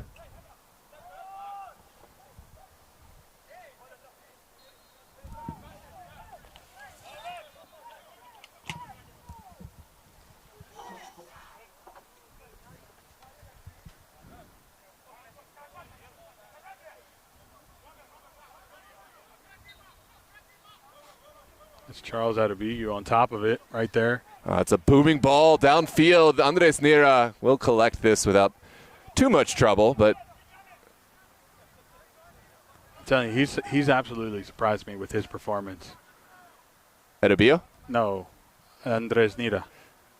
Yeah, you don't get to see as much down the Virginia side. He's a goalkeeper who I don't think he's had to make the full stretch big dives that you think of goalkeepers. He's really been smart with his footwork, with his positioning, and has sets himself up to make the saves without having to cover a lot of distance across goal. It's that work smarter, not harder. And every time he seems to narrow down the angle and get there, make the decisions difficult for Steel Pulse. Not much he could have done on the lone goal for Pulse. I think that's a breakdown in the back line on the set piece marking.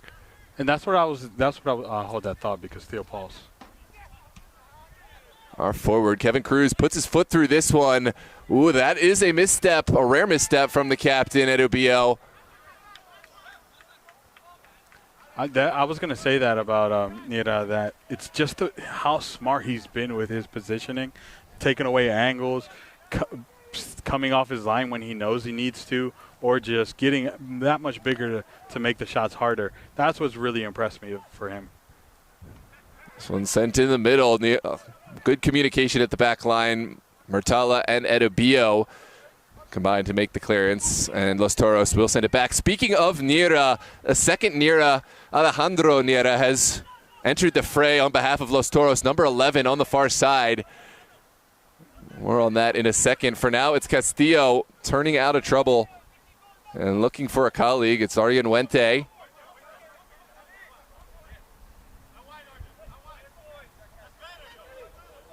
These last couple of minutes have been the best for Los Toros, I will say. Some sent into the box. Edebio, not too much trouble for him. And there is Nira. The fresh legs able to make an impact. This is a good service to the backside. Just outside the reach of Jack Stone. Cruz holding his hands up. He thought he did enough to play a good opportunity for Stone. Stone just not able, doesn't have the legs to get there. The creativity was there and the thought was there. And it didn't actually look that much farther for Jack Stone, but I think Jack Stone had the better angle than me. It knew that it was just way out of his reach, but it did look like a great opportunity there. And Jack Stone is coming back to this right-hand side. I think we'll see a lot more of Jack Stone now. Yeah, well, he's dropping back. I think actually because of the fatigue, Stone is dropping in. They're asking Nira to replace his spot. We'll remember Alejandro Nira was the player to score the bicycletic goal, the equalizer against Virginia Dream during the regular season matchup, and that thrilling 3-goal comeback in the 97th minute. This one's well flicked on, a little too vertical. And Nira, he knows the urgency, quickly gets it back into play to the Grandes.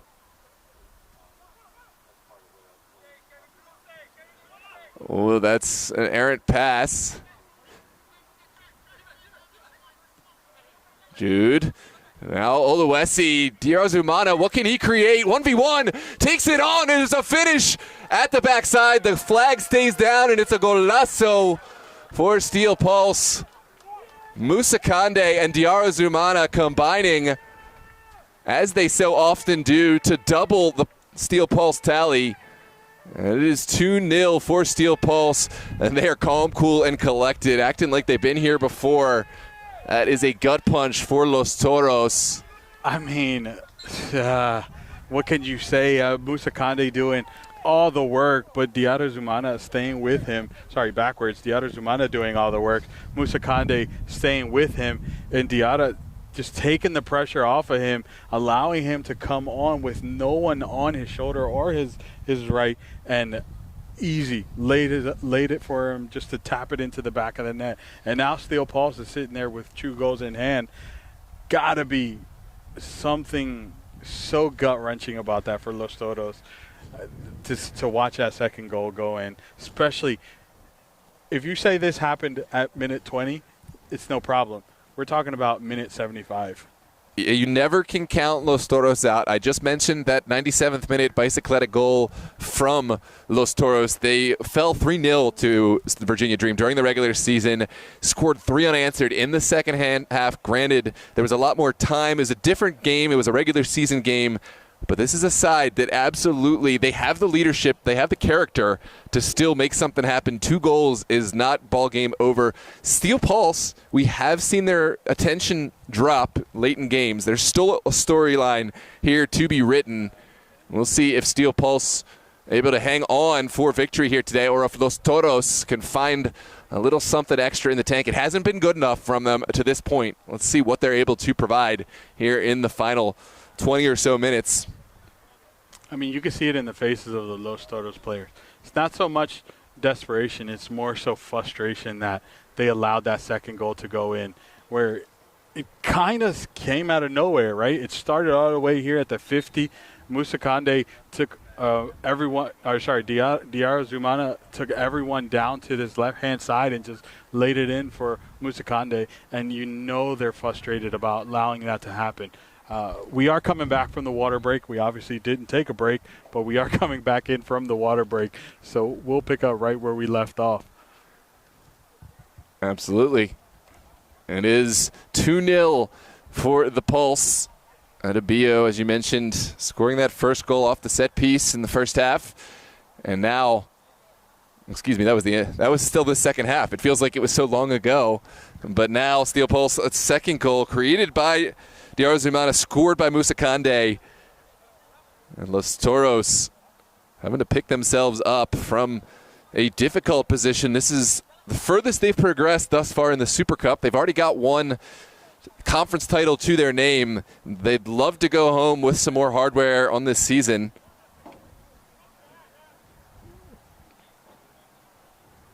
Shout out to the better half. She's watching, and I missed her phone call, so shout out to you, honey. Love that. Mahmoud Kelfala finally has come on for Los Toros. For all of the players they have on that bench, on that touchline, they haven't made a lot of switches, but Kelfala will come into the fray to help this midfield and help Los Toros engineer some attacking sequences. Kelfala has those long legs. He really can affect play in the midfield. Cheeky. Cruz back to Kelfala.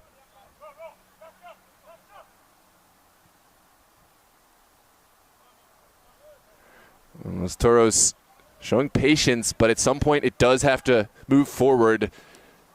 They're still at a 2-goal deficit. in the Supercup final. It's down the line, and Jack Stone very much in an offside position.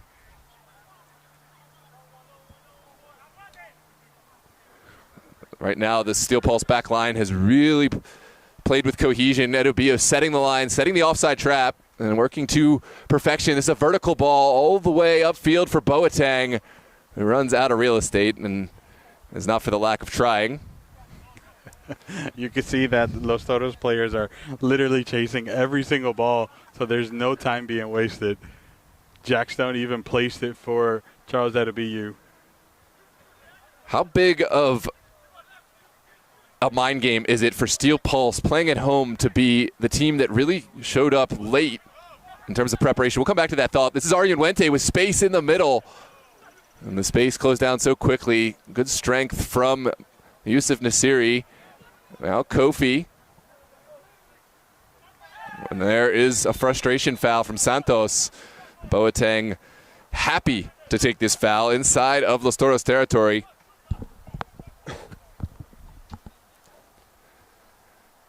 What were you going to ask about mind games? So Los Toros, they take their team bus here. They show up. They get prepared. They meet as a team together. They come up as a team. They train together as a team. They did everything right. Steel Pulse, they show up haphazardly, one by one, about 40, 45 minutes before the game. They don't have a tent. They barely have subs.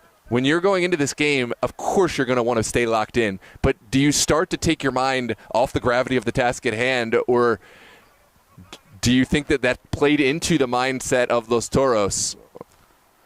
Well, you know what? I think Steel Pulse just lives on the edge. They've decided that this is who we are, this is how we operate, and if we break anything away from that, we're not going to play to our efficient. I think that pressure of being just on time or warming up just enough is how they play, because I mean, if you look at their touches, they're just inches away from the foot of a defender. The shots are within inches of the pressure. So I think that's just how they are, and that's their DNA. And they pick up players that strive in that environment. And I'll hold that thought. Here is Diarra Zumana, another chance. He's got his space, but that's another save. A block from Santos. Santos has done well to pick up the pieces, really standing on his head from that center back role.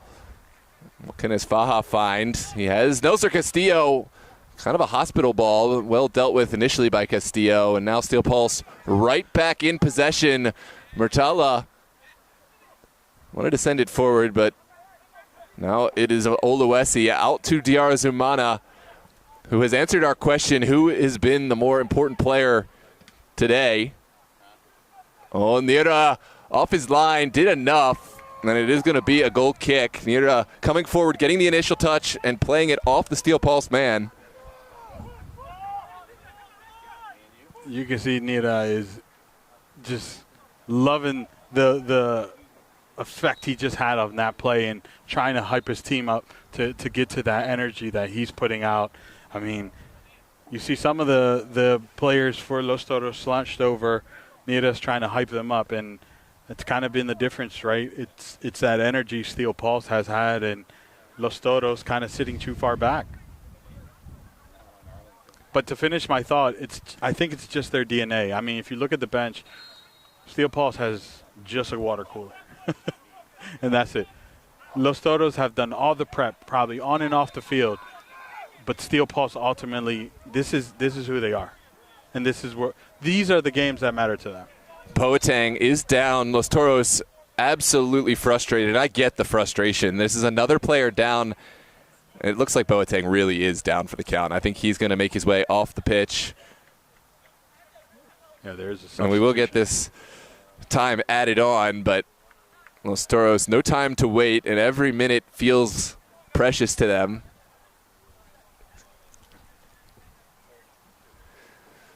We have a substitute. Who's coming on for Steel Pulse right now? As soon as I get the number, I will be able to tell you.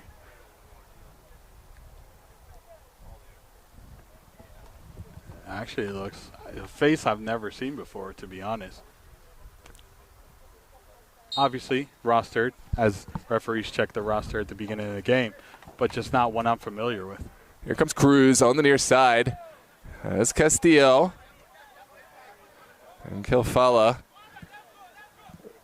The possession has not been bad in the later stage, but it just hasn't been vertical enough. Los Toros need to start taking some of the chances. Nasty, just so you know, I'm always smiling, buddy. That's just my character. Number 6 for Steel Pulse. Samuel King Arthur? Is that his last name? Samuel King on the pitch. This is a long throw from Los Toros. Flags are up, and that is going to go against Stone. And Steel Pulse, another player down. Stone trying to help out his opponent.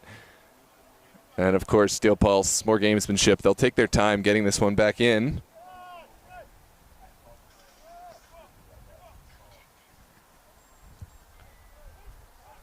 Look, referees are going to always count all the minutes that are eaten up. So you can eat and waste time all you want, but the referees will count it.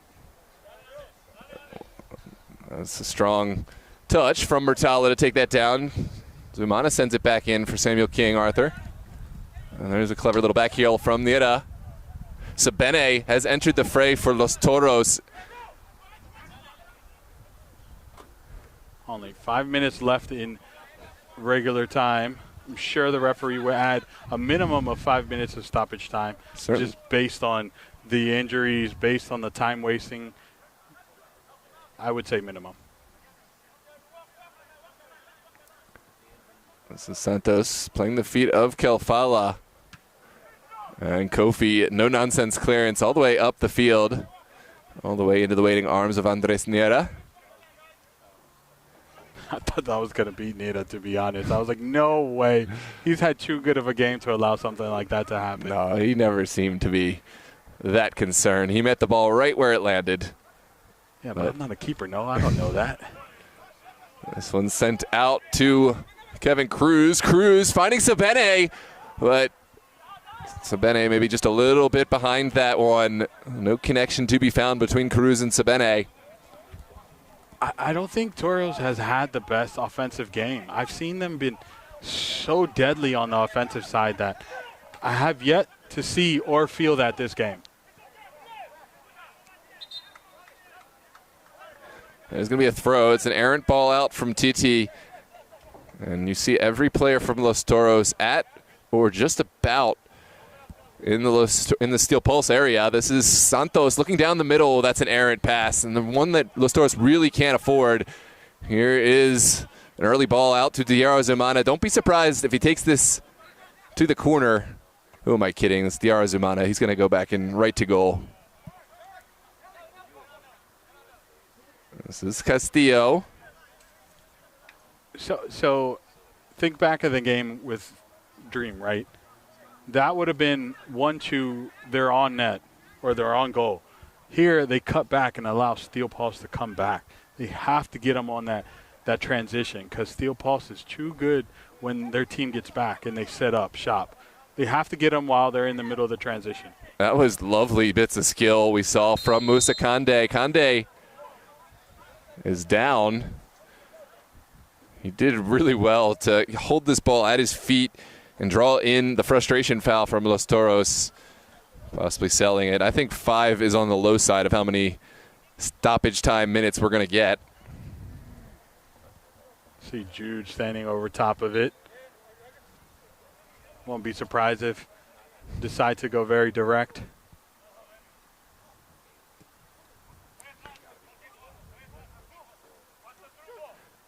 Here comes the shot from Musa Kande. Not a bad effort trying to catch Niera off his line, but always sailing high and wide. The Los Toros players frustrated, asking the center official to play him the ball, and with good reason, right? Their minutes are limited. They need to get the ball back in action and quick. Here comes Castillo.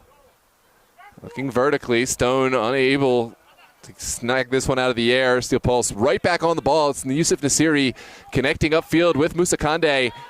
Now Jude. Clever little pass. There's options there. It's into the side netting, and Andres Nira, breathing a sigh of relief, will look forward quickly with this goal kick. Again, a shout out to whoever put those nets up. Yeah, that's a strong side netting. There's Asfaha running into the challenge, and Asfaha is the guilty party.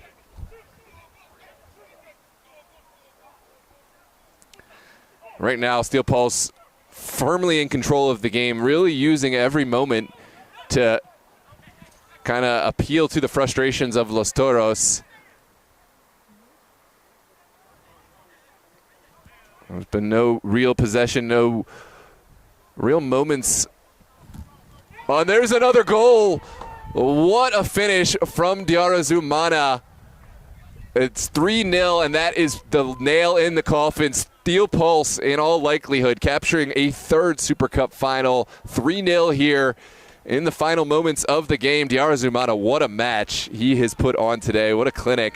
The 2 assists and the goal. I mean, with 2 players on him, one in front, one in back, found maybe inches between those 2 players to keep the ball on his right foot and to strike it to that bottom left-hand corner to put Steel Pulse up 3-0. Gut punch, man. You got to feel for Los Toros, right?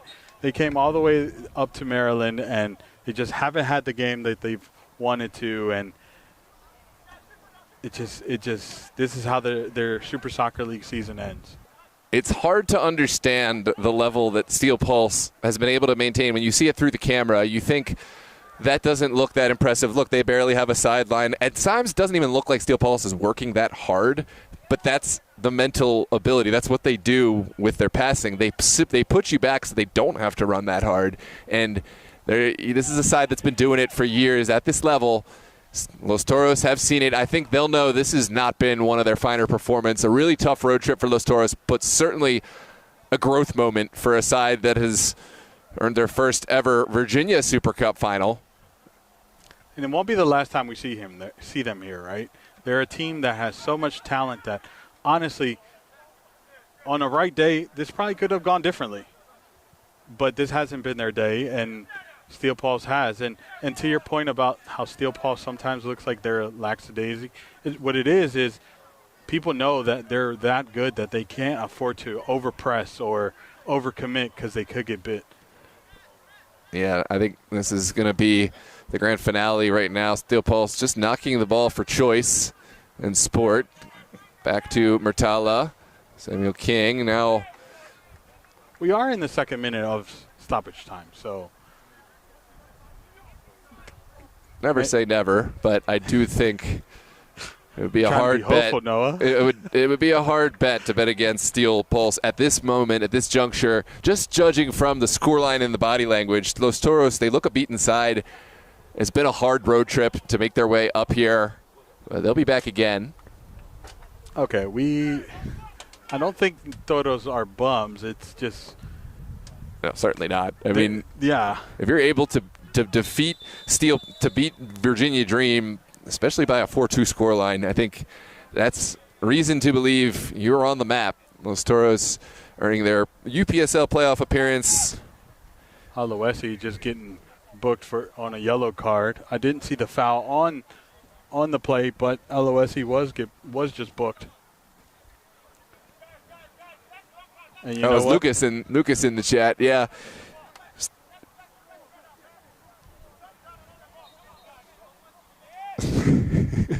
a little chirping back and forth.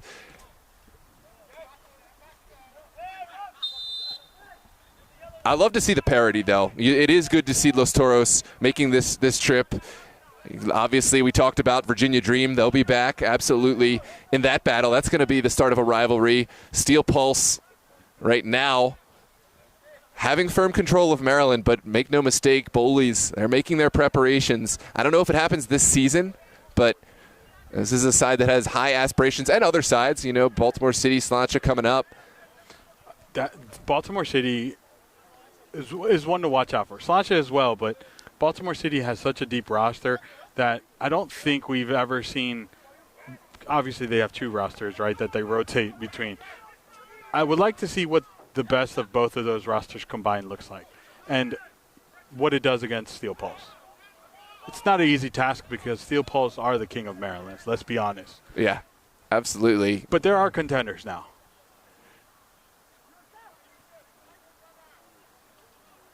One to beat Steel Pulse? Not yet, but we'll see. There's Diarra Zumana. Diarra and Musa, what a pairing they've had today. I mean, they work together possibly better than any 2 players. We saw them in the UPSL season for the Dream. Now in the Super League throughout the season. Early on, they paired really well. Musa disappeared for a time, but now he's back. And working seamlessly with Diarra Zumana. I say Los Toros deserves 1. There's Nelson Castillo fouled in a central area. That is going to be a caution in all likelihood for Kofi. Referee having to separate Kofi. Things getting a little bit heated here. Joe Stevens says, you guys always underestimate Steel Pulse. No one in Maryland can compete with them. I don't underestimate. I try to bring the best out of Steel Pulse. I feel like whenever we talk about them on the podcast, whenever we talk about them as a team, I think they're capable of so much, but sometimes the under preparation works very much against them. It has worked out in their favor today, and I think they prepared just enough, especially with the heat. You didn't need a large warm-up.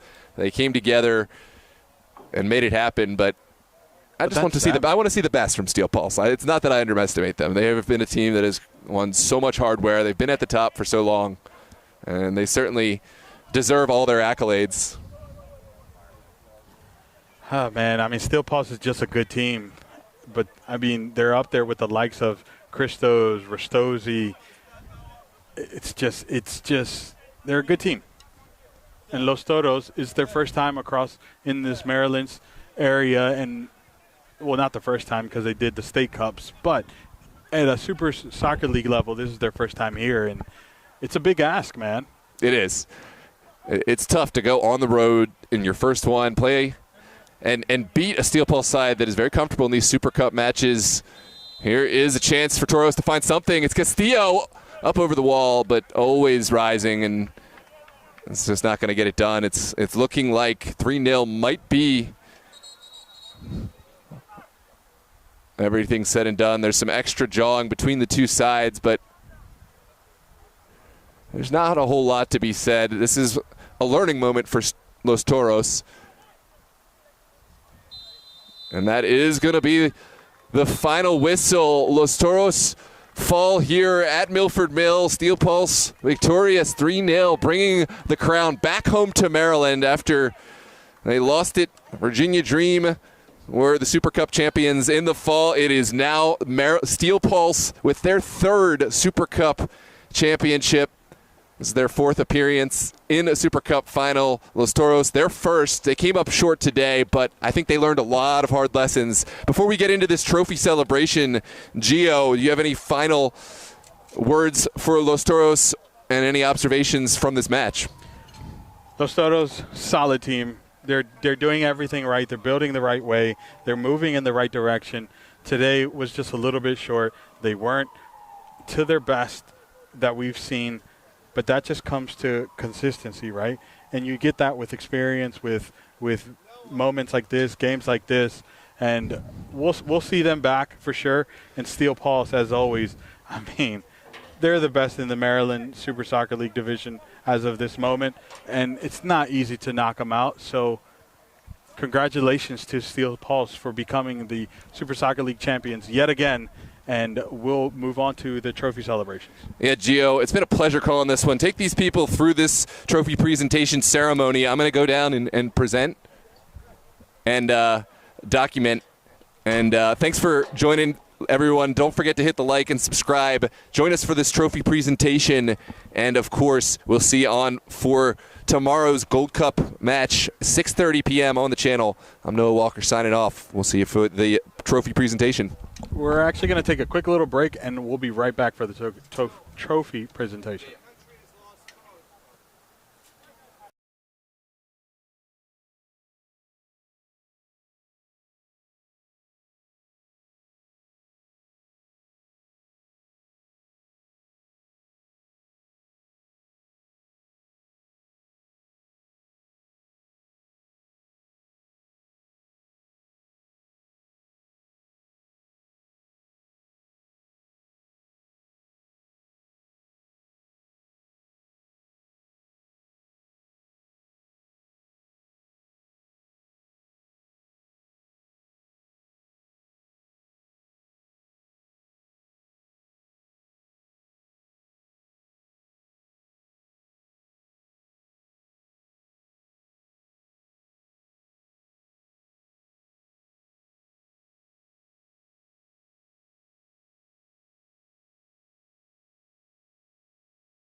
Well, hello, and welcome back, ladies and gentlemen. Joining us for this trophy presentation ceremony, Steel Pulse victorious by a margin of 3-0. Never a match in doubt. Los Toros, certainly from the early stages, looked a strong side. They had a early set piece, maybe a case for a red card when Patrick Titi handled that ball just outside his box. There were a few fouls, but after those early uneasy moments, Steel Pulse certainly took control. Andres Nira had a fantastic performance in the Los Toros net. A lot of the back line for Los Toros throwing themselves in front of the ball. Santos, Emiliano Castillo, Maestrin, and others commendable in their efforts, but Los Toros just not doing quite enough to possess the ball to create meaningful attacking threats, and in the end it was Steel Pulse's domination on the ball that has won them this championship final. We are crowning them their third Supercup finals, and then we will get into the trophy presentation and the champagne toast. Supercup, you know what it's all about. Steel Pulse, of course, no strangers to this process, so they certainly know what to do here at this point.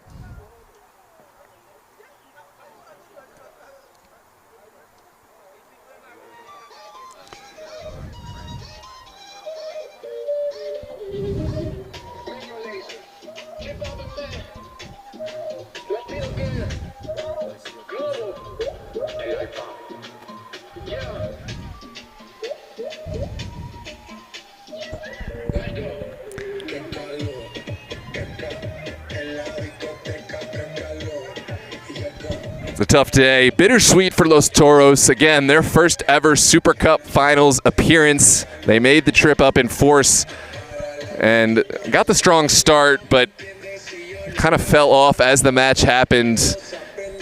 They've faced off against Steel Pulse a couple times, earning one result, a 0-0 victory in penalty kicks in the Stewart Cup a few seasons ago, but falling twice as well in State Cup action. Now This is their third defeat at the hands of Steel Pulse, but as always, a learning experience. And congratulations to Los Toros on a successful season, champions of the Virginia Super League Conference Final of Dream, and of course, runners-up here in the Supercup Final.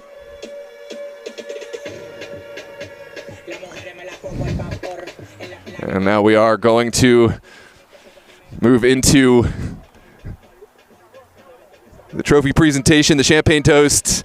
Goalkeeper Patrick Tete getting into the celebration. He's earned a clean sheet, and he's certainly got a right to dance here.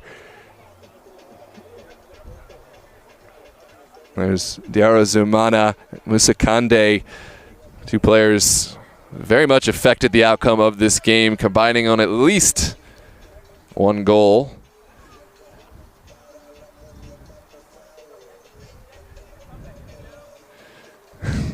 And there it is, Captain Ed Obio starting off the celebration.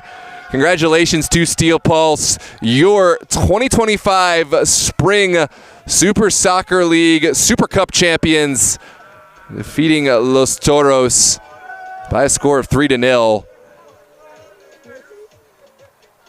Another name on this trophy, another notch on Steel Pulse's accolades. Congratulations to Captain Ed Obio, Diarra, Yusuf Nasiri, all these players who have played with this side for so many seasons, so many years. And it's been mentioned they didn't have a deep bench today. They didn't have a ton of players with them, but it's an elite group. It takes a lot to not only be called up for this squad, but to stay with the group. They don't invite a lot of players back. New guys, if they don't hold on to the ball well, they don't play within a certain style, you're not going to get the call back. And that's why Steel Pulse prefer to do more with less, quality over quantity. And today that strategy has panned out. Congratulations.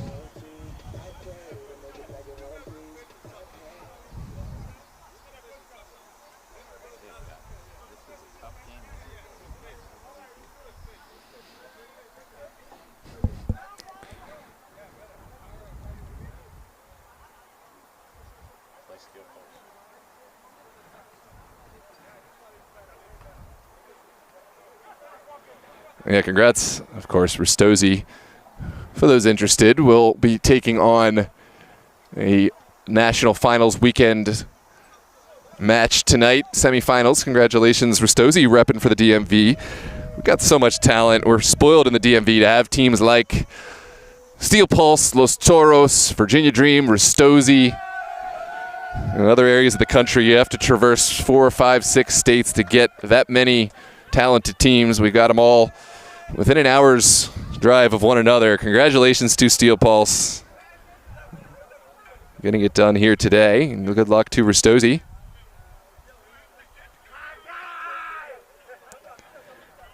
Captain Ed Obio, another season at the helm of this side as the captain. His presence was felt, scoring the first goal, getting the advantage, and then helping lead Steel Pulse on both sides of the ball to a victory here.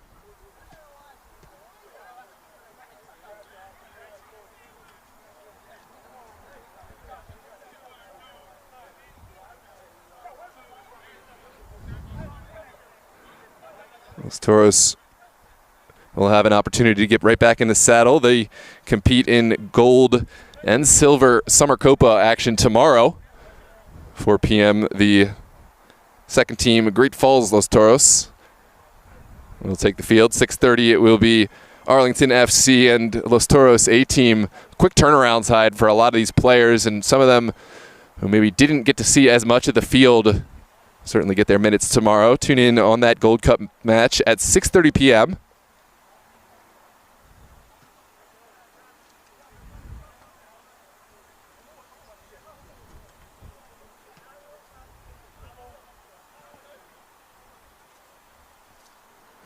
Thanks so much for tuning in, ladies and gentlemen. And we're looking forward to a point when we have a lot more games. The summer has been a bit light, but we have had some really fantastic matches.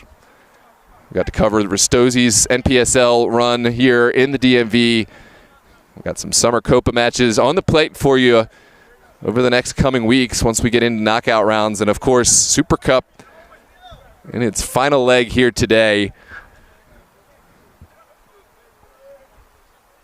We are going to take this opportunity to wrap up. Thanks so much for tuning in. We'll see you tomorrow at 6:30. Don't forget to drop a like on this video and subscribe to the channel for more. Have a lovely evening. Stay safe. And we'll see you next time.